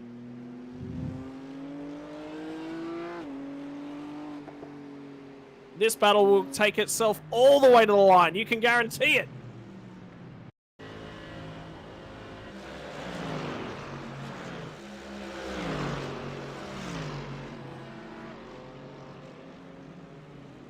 Provenzel and Latella. Provenzel went deep. Latella gets around him. And I mark, from my mark, Latella's got to pit this lap, or else he'll get disqualified by iRacing. You got 3 laps, ladies and gentlemen, to serve any black flags issued by the sim. And we saw those tires quite clearly cross the white lines. The detection point at Spa is incredibly touchy on that pit lane exit, but that is the same for everyone. And to be the only driver to have received that one says that he's the driver in the wrong. Here comes Brandon Grosh, though. Urquhart not covering the inside line that time. Grosh still saving. Big bubble there for Urquhart, though, on the way into the bus stop. And it looks like those tires are starting to hurt for the number 7 Mercedes. Bit like the labeling on the rear bumper, Kentucky Fried Chicken. This is Kentucky Fried Tires for Urquhart. And Alfonso Latella will be into the lane to serve that penalty. And Andrew Dutch is going to come in behind him. Cannot make the end of the race. Takes his fuel stop early.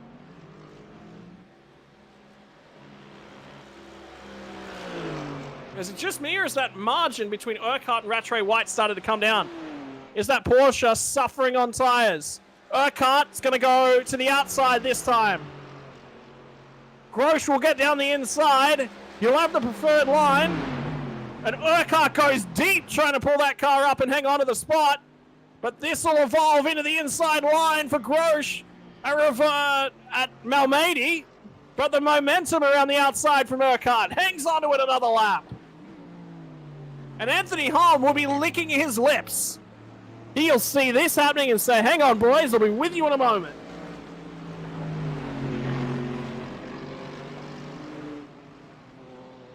have a look at the time difference from Rattray White. He has backed this thing off. So Urquhart's starting to respond. 2 seconds a lap. They will just barely have time to get there. Just barely.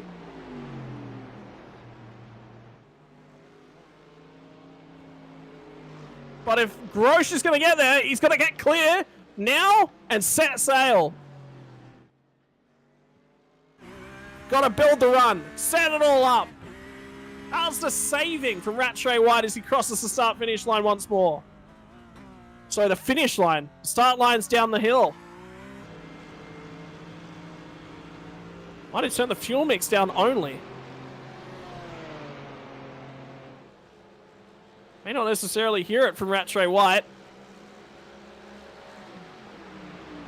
It's been his race to lose tonight, ladies and gentlemen. Down the inside, Grosh will go side by side with Urquhart. Forced to go the long way around, and Urquhart's defense keeps him in front another lap. And here comes home. He's taken a ton of time back out of these guys, and Rattray White's laps starting to lead. He is saving. I can tell you, I just heard him go down into the Lake Home chicane. Big lift.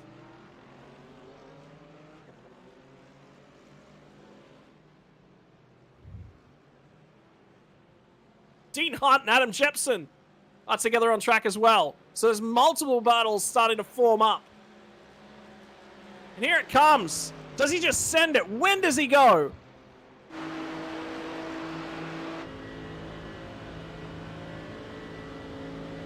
Oh yeah, Rattray White is lifting very early everywhere. Here comes Grosh. Once more, tried this last lap, nearly got it stuck. Urquhart's gonna hang on to it. They'll head to Malmedy, and Urquhart's got the job done once again. Hangs on to it. All the track now used from Grosh. Does Urquhart have enough fuel in the tank? Holm does not, so Anthony Holm will have to pit again. Does Provenzel move up into P3? Potentially. Grosh is very close this time. Down to a 1/10 of a second between them. There's nothing in it. And Holmes now on the slipstream.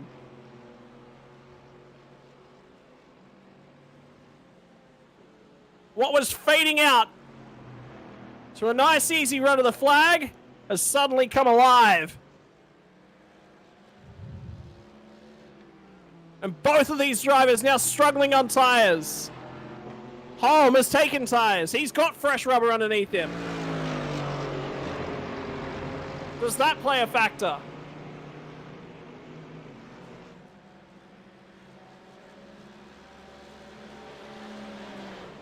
Run to Blanchimont once more. Grosh has got to get clear, and he's got to start disappearing, or Holm is going to arrive on this scene and go sailing by. Now he's got it to the inside of Urquhart. Urquhart's going to go deep in the bus stop chicane once more. Far enough up this time. Grosh hangs it around the outside. Still not the job done. Gets a bobble on, and Urquhart will hang on once more. Holm now to the rear bumper. And the driver of the three buys himself into the picture. 2 BMWs and a Mercedes. Mercedes leads the way.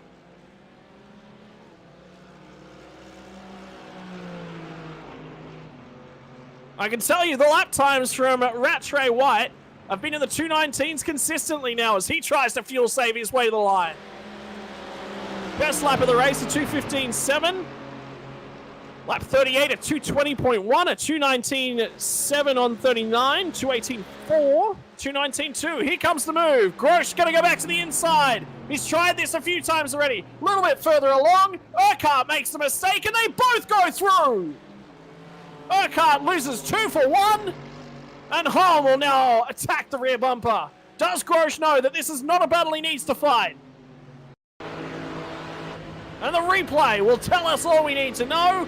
Urquhart comes across the cover. A little bit of a rub on the straight. Gets back to his line. Tries to get the car to pull up. And he's just deep. Just too much in it.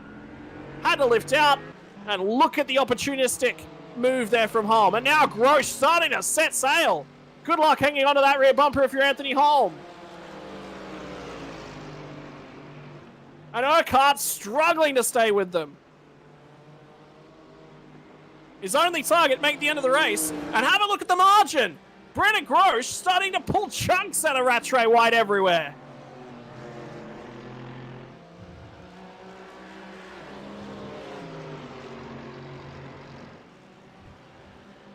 Grosh just got pace. 220.14 for Rattray White. And now we're down to 22 minutes left to go, ladies and gentlemen. That's going to be about 10 laps. Won't be enough. They'll need to do 3 seconds a lap faster. And here comes Urquhart to respond at home. Groschel won't mind this one bit.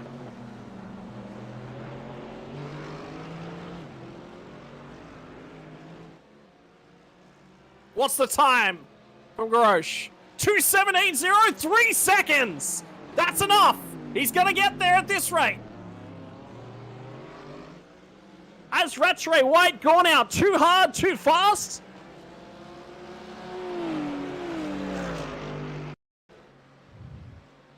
And here we go, a pass between Braden O'Loughlin on the outside. Job done down the inside by the Ferrari. Phenomenal job. I believe that's Nick Merrifield, and indeed it is. And Foster's watching along in behind. And now the draft battles continue. Kemmel Straight's so long. The whole circuit, an incredibly long track. What happens if this goes one extra lap? From Rattray White, looking to go perhaps another 8.5 laps or so.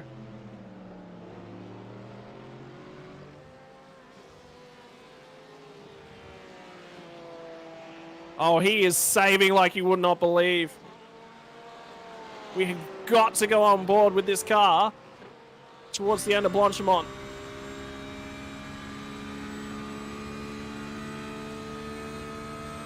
Short shift. If you're saving, short shift. Don't rev that thing out. Oh, he's unsteady on the curbing. The nerves start to creep in. Listen to the lift from Rattray White.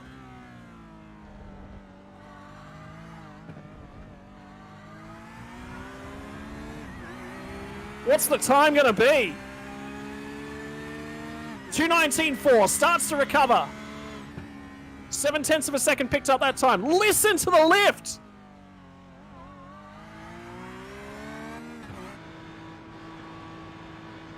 He doesn't want to excessively save, but he has no choice.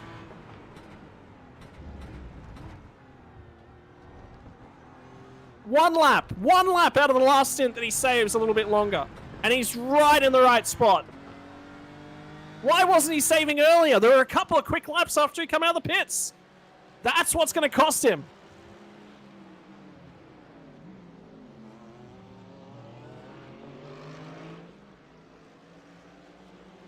And has Grosh done enough? He's going to run perfect laps to the end of the race. This will be qualifying laps to the end if you've ever heard.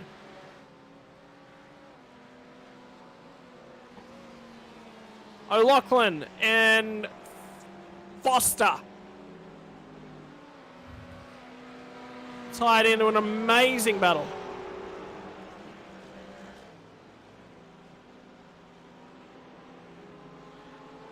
Lance Childs is catching our leader at this point in time as well, so lap traffic will start to fire their way past. O'Loughlin runs wide. Foster will pick that spot up handily. How do you navigate lap traffic as a leader when the lap traffic is faster than you? A lot of questions are going to be answered now by Zach Rattray White.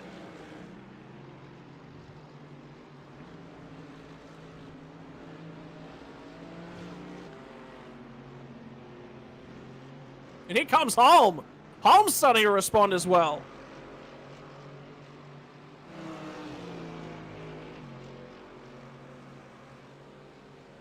And Urquhart, don't count him out yet. Although I feel like Urquhart's got some saving to do as well.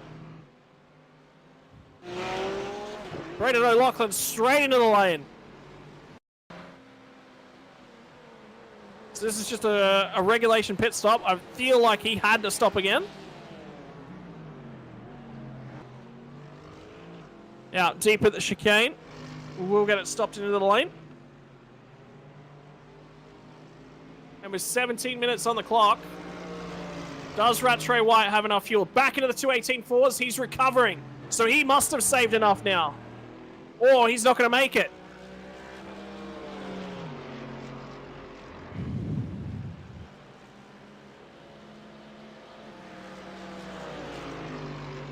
Has Grosh forced the hand?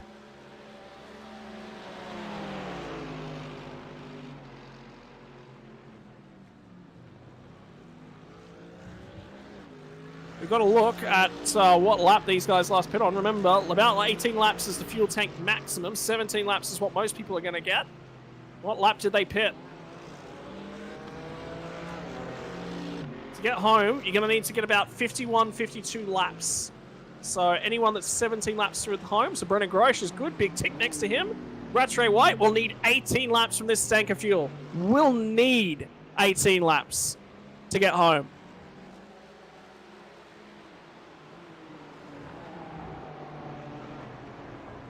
Holm is definitely going to have to pit again. Does Grosh let him go? And go hard. 12 laps now on that tank. He'll have 6 left. So he'll have 3 extra laps less worth of fuel. Or Grosh. Maybe, Holm over Grosh. Does he pit early? Does he pit late from Holm? Does he want to stay in this fight? Does he want to provide a buffer back to Urquhart? Urquhart again starting to fall off. More time starts to come out of Rattray White. Margin now under 30 seconds.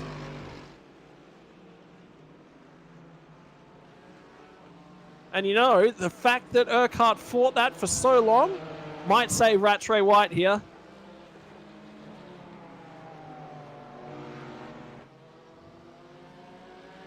Rattray White cannot afford a mistake, though. If he makes a half spin trying to save, he's in trouble. 17.7 from Rattray White, so he has started to respond in terms of those lap times. Fuel mix has been turned back up. Grosh's last lap was 17.2, so only half a second in those 2 relative laps.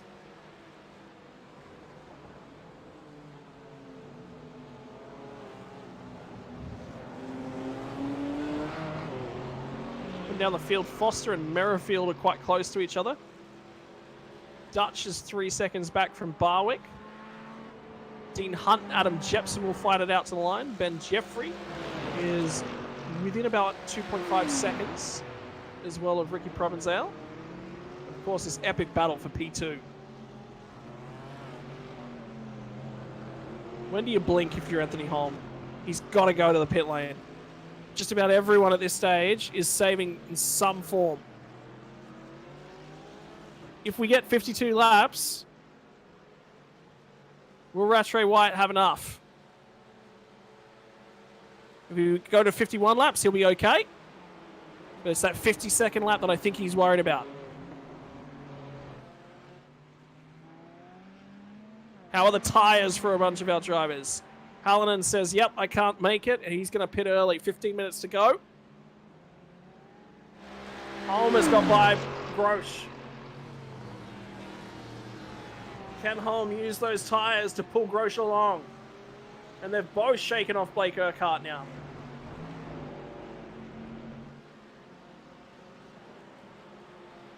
Mercedes driver is done. He's burned it all, thrown it all out there on the line. Great pace early. And now he's got nothing left. He'll definitely come away with P3 at this stage. Could that be P2 if Rattray White has to pit? Holm is making some time up. But I think Rattray White is good now. The fuel savings definitely not as intense as it was. 17.4. 16.4 the last lap for Grosh. And Holm was a 16.4 as well.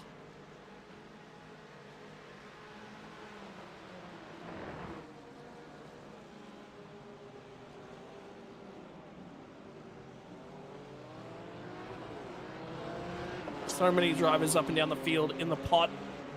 Running out of fuel. Hallinan's come out right around Lance Childs. That'll be a battle that will continue on to the end of the race. Foster's still with Merrifield. Dean Hunt, see if he can hang on to Adam Jepson. He was using for a little bit of slipstream, was managing to stay with.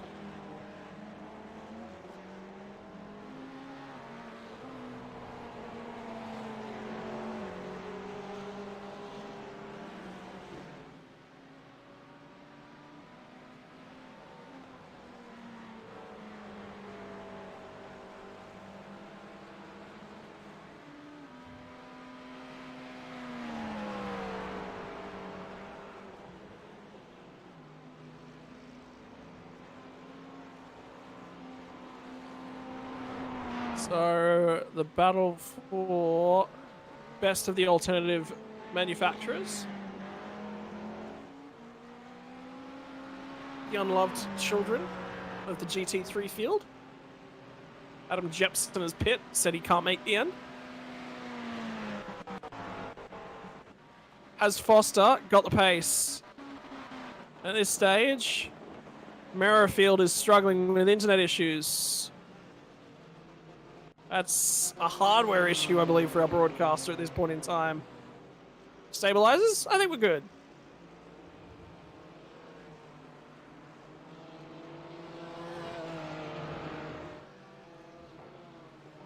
So we'll see if we can get that stabilized. Jepson's in the lane for 9.5 seconds in the stall.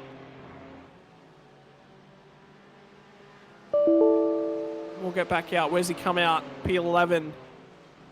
And he will not finish much lower than that. Merrifield's fair way back from that. And he will be push mode to the end. Dutch has dropped a long way back to P number 10. Urquhart's now 10 seconds off of the back of Grosh. And Holm is in.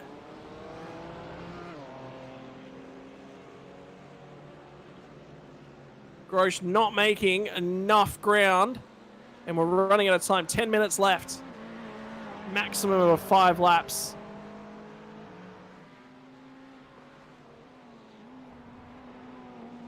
I think we'll get that 50-second lap in. And that is where Rattray White is in trouble.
Well, sorry, apologies for that. And we're back now. It was a technical gremlin. It was causing a lot of the cars to flicker. Provençale's in. Urquhart's picked up damage. Something happened between Provençale and Urquhart. And there is damage. Urquhart will get back to P3, but Dean Hunt is coming. So this is, unfortunately, this was during the hardware difficulties. But you can just see that Urquhart slowed on the line up and across the top of the hill. And Provençale, I don't think, had much of a choice. And now Urquhart is under assault from Hunt. Hunt is within a second. Urquhart is massively damaged. Urquhart can't get out of fourth gear.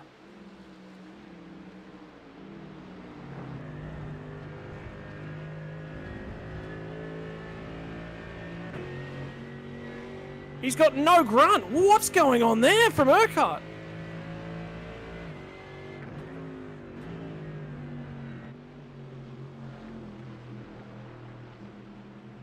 Unless he's that far short on fuel.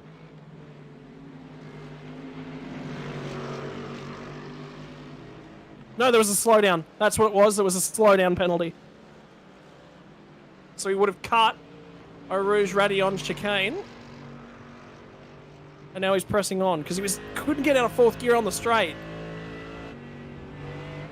What's going on for Hunt? Massively saving. Oh, he is massively short from Dean Hunt.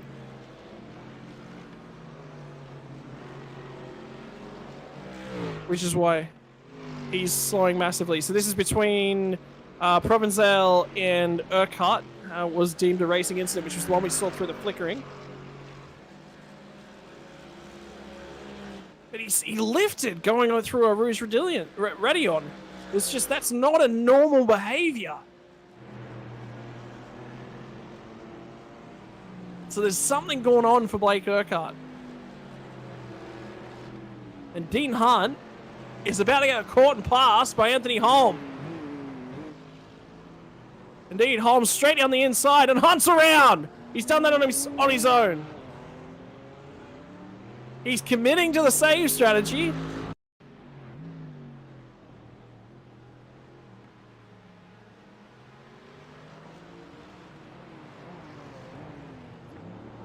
Yeah, just too hot in, trying to save too much fuel. As he's released the clutch, it's just bit.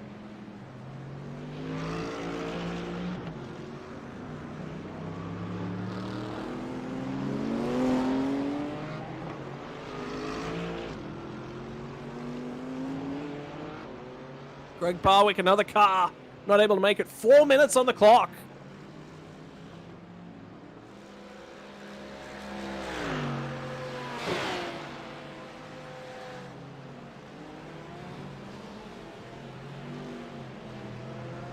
So Rattray White, complete control.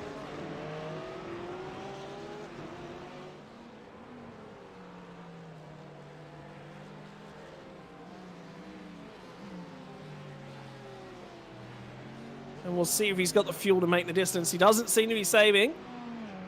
So he looks okay. And Urquhart, ladies and gents, is getting caught now by Holm.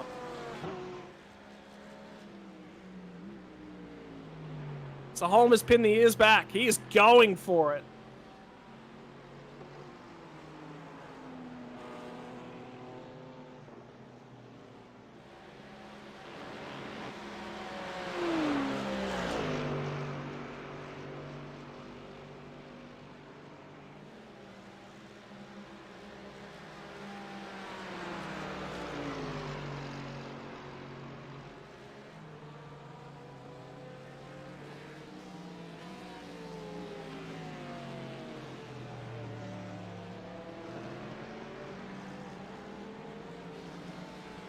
So there will be one more lap after this one.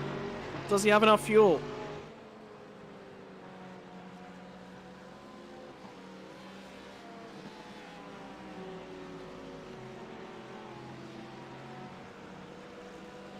So I can tell you, Urquhart is mega saving at this point in time.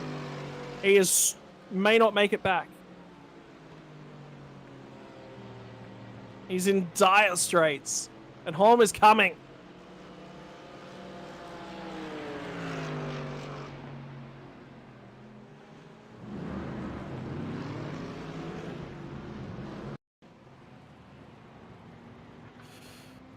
Dean Hunt's run wide. And that's not too bad. That's actually worked out quite okay. It's just mega saving from Dean Hunt. He is extremely pushing. He's forced to come to the lane. Dean saved as much as he possibly could not make it. Has to come into pit lane. That's going to hurt from Hunt. Because he was saving so aggressively.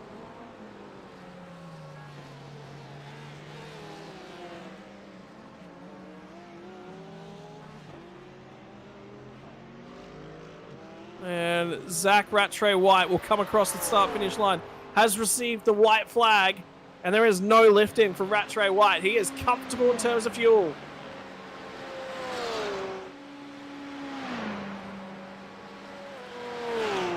And Anthony Holm is hunting down Blake Urquhart.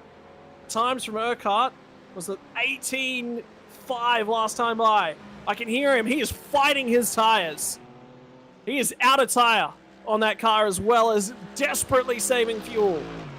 So there was a slowdown penalty to clear, which is what caused the contact with Provençal. You would not be in fourth gear going through Eau Rouge Raidillon, and he was.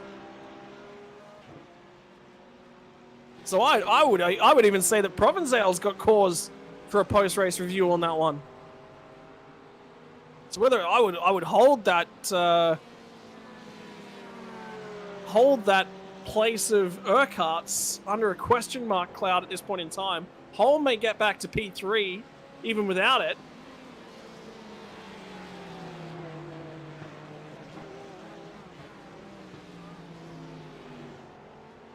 And this is Rattray White on the run to home, dealing with lap traffic. I believe it's one of the Ferraris. So it'll be a car outside the top 10. Matthew Neal? Yeah, Matthew Neal he was fighting with. So the 2 hours is now elapsed, and Rattray White is on his run to home. Fuel issues covered the 15 car for a brief moment in time, but he will make it. Only the bus stop to navigate. And locks it up. Zachary Rattray White leads it from lights out to checkers. In a dominating performance for the number 15 Porsche. Will be your premier endurance racing. 2 hours of Spa winner. And what a drive from Rattray White. Grosh will get back over the line to finish in P number 2. Still a long, long way back. Alfonso Latella will feel hard done by. Across that white line on the pit lane exit by only a quarter of a car. And this is Dean Hunt, I think, still trying to defend off that one. So Hunt will get the pass done. Alfonso Latella let that one go on the final lap. Grosh gets home, crosses the line now for P2. And P3 is still going to be hotly contested. Urquhart is only 1.5 seconds in front. And here comes home.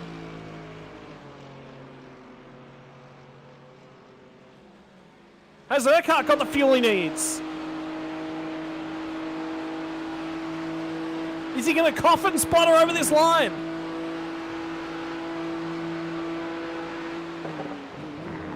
Holm closes. There's no lifting. There's no saving now from Urquhart. The finish line is just out of this last corner, and Holm's out of time. He needed one more lap to get there. Urquhart gets home unofficially in third. Huge question mark over that one.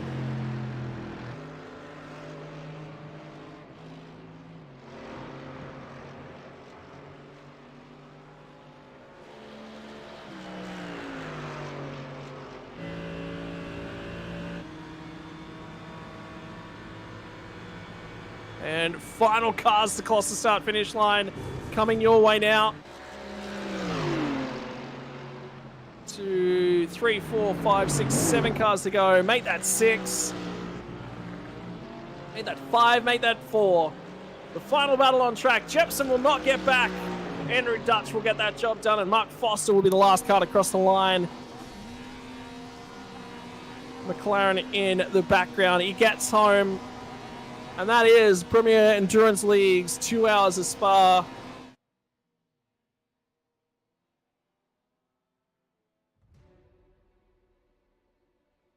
And the results screen coming your way.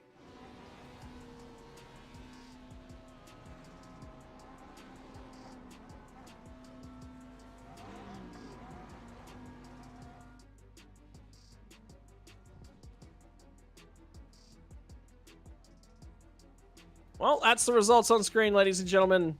What a day from Zachary Rattray White. Complete dominance over Brandon Grosh. Urquhart will come home in P3, just edging out Anthony Holm. There's an interesting battle that was going on between himself and Ricky Provenzale. It was Blake Urquhart. Appeared to be serving a slowdown penalty at the crest of the hill of Radion. We will stick a question mark over whether or not that will stand at this point in time. Unofficial, that results. But that's your top 3. Anthony Holm, what a drive to come back through the field. Ricky Provenzale in a COVID-affected effort. We'll get back to P5. Ben Jeffrey, Andrew Dutch, Adam Jepson, Mark Foster, and Matty Neal. Your top 10. Lance Charles, Martin Hallinan. Dean Hunt, unfortunately, wasn't able to save enough fuel. And Alfonso Latella, the fuel-saving master, makes a mistake late in the race after serving his final stop. Crosses a pit lane exit line and gets a penalty. Greg Barwick, Nicholas Merrifield. Brendan O'Loughlin didn't have a great day at the office, and Matthew Farber as well. A lot of time sideways for the Ferrari driver. Jimmy Middleton gets back out there, finishes 6 laps down, and then it's the list of retirements. Philip Ruck, Simon Smith, Julian Dimitrov was only able to keep the tyres on that thing for 2 laps at a time, he said.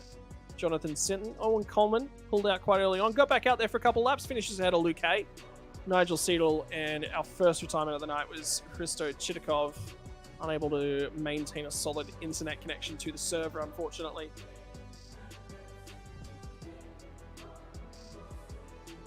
And there's a few drivers starting to jump in, so we'll start by, I can see 3 sitting up in our practice session channel, so we'll be able to sort of talk to our podium.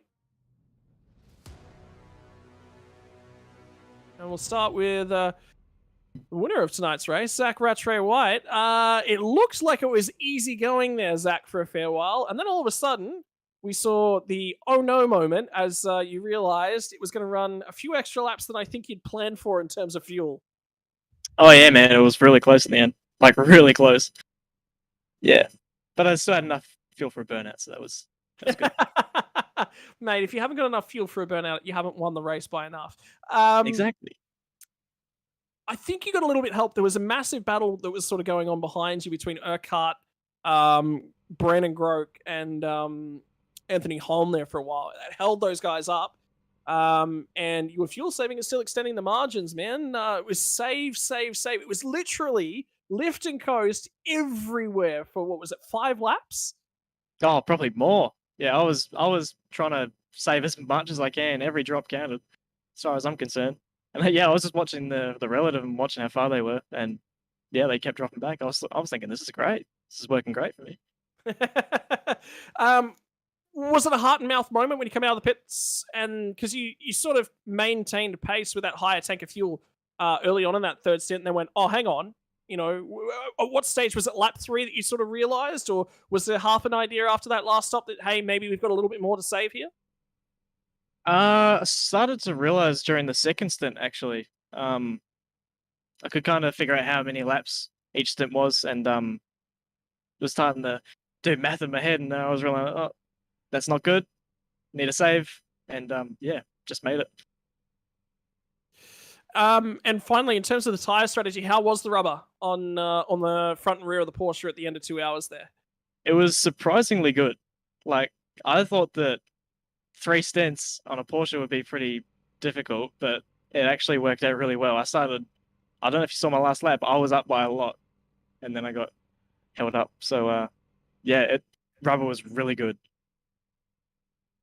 Righto, well, congratulations here tonight, Zach. That absolute commanding performance from pole to the win, mate. Congratulations, your opportunity to thank the sponsors that make it possible for you. I just want to say thanks to KCR and Trigger Racing. They've done so much for me. I joined them maybe half a year ago now, and they've just been the best. Constant support, giving me everything I want. Yeah, they do it. They do it, not me. Well, congratulations, mate. We'll let you go and relax. 2 hours in the sim. I have a feeling there's a bathroom break coming in your near future. Oh, dude, I'm sweating like a pig. Sweating like a pig. Better go get that shower in. Enjoy your Sunday night, mate, and congratulations on the win. Thank you very much. We'll move straight along, ladies and gents. We will grab Brendan Groke for our P2 here tonight. Brendan, it looks like you were doing it quite easy. The fuel, we saw you really extended that second stint out by a long, long way, my friend. And that last pit stop, I think that was shorter than Urquhart's as well. You seem to have him covered in terms of the strategy. Yeah, that second stint, I really tried to push out like as much as I could. I was like planning to go even a lap longer, but I got halfway through the stint and realized I can't do that, so I just sort of stuck to what I was doing. And then I noticed Blake pitted a lap earlier than I did, and I was like, I'm looking pretty good here for second, so I just sort of cruised on from there. In terms of strategy tonight, it was a little bit of an interesting first stint. You sort of bobbled about in towards the back end of that top 10, but it was about looking after the car and making sure 2 hours around any track is never an easy ask, but 2 hours around Spa, where there's long straights, there's a lot of opportunities for you to just lapse in concentration for a few moments. Turns like Blanchimont, Curve of Paul Frere, where you can run very, very wide, pick yourself up a slowdown, miss the braking marker, particularly when you're fuel saving. It's an extended lap, and that sometimes is the worst possible thing. Yeah, I sort of only got about half of that. We seem to be breaking up a bit, but being Spa, like those long straights, they were tough. I was moving my fuel map up and down all throughout the lap. I was having to fuel save and use my clutch for quite a long time down those long straights just to hopefully try and make it. So the first stint was a bit rough, touch and go, because I didn't fuel save at all for the first half of it. So, but yeah, it was only about halfway through the third stint that I realized I was going to make it. Tough track. Especially for 2 hours. It felt like a little bit of a sprint race at times with just a little bit of elements of just planning and preparation, mate. Rubber on the car, we just talked to Zach, and he said, look, the rubber was actually really, really fine. Had it all completely under control and was setting his fastest laps at the tail end there. Yeah, I can't say I was setting my fastest laps at tail end, but definitely the tyres lasted the entire race quite easily. There was no need to ever change them. So I didn't really have to worry about that too much. So obviously don't have to do as much fuel saving right now, but come this update, might be a different story next time. Mate, well, congratulations to you. Obviously, didn't go as well for the rest of the teammates there tonight, but it doesn't matter. One of them finished on the podium. That's the important part. Your opportunity to thank everyone and make it possible for you tonight. Yep, I'd just like to thank all my teammates for allowing me this opportunity to compete with them. I'd also like to thank all of our sponsors, Juiced Energy, All Sports Gaming, Toyo Sim, the Bettor Company, and FH Creative. Really happy I got this opportunity. Mate, congratulations. Drove like an absolute champion there tonight. Managed the strategy perfectly from the driver's seat. And we just said to Zach as well, I think it's time to head to the bathroom, brother. Oh, time to head to the bathroom, time to head to the bar, even time to head to bed. Hit it all at once, I reckon. Yep, mate, enjoy the rest of your Sunday night. You too, thank you. Finally, ladies and gentlemen, we'll move on and round out our podium interviews talking to Urquhart in the KFC entry. Blake, not an easy race there tonight. Looked like the rubber was falling away from you at the tail end of the race. 2 hours, kind of looked a little bit like a sprint. You pushed that car quite hard there tonight. Yeah, mate, it wasn't too bad. Pushed a lot in the first stint. Saved a lot in the last stint. That's probably why I was a bit slow.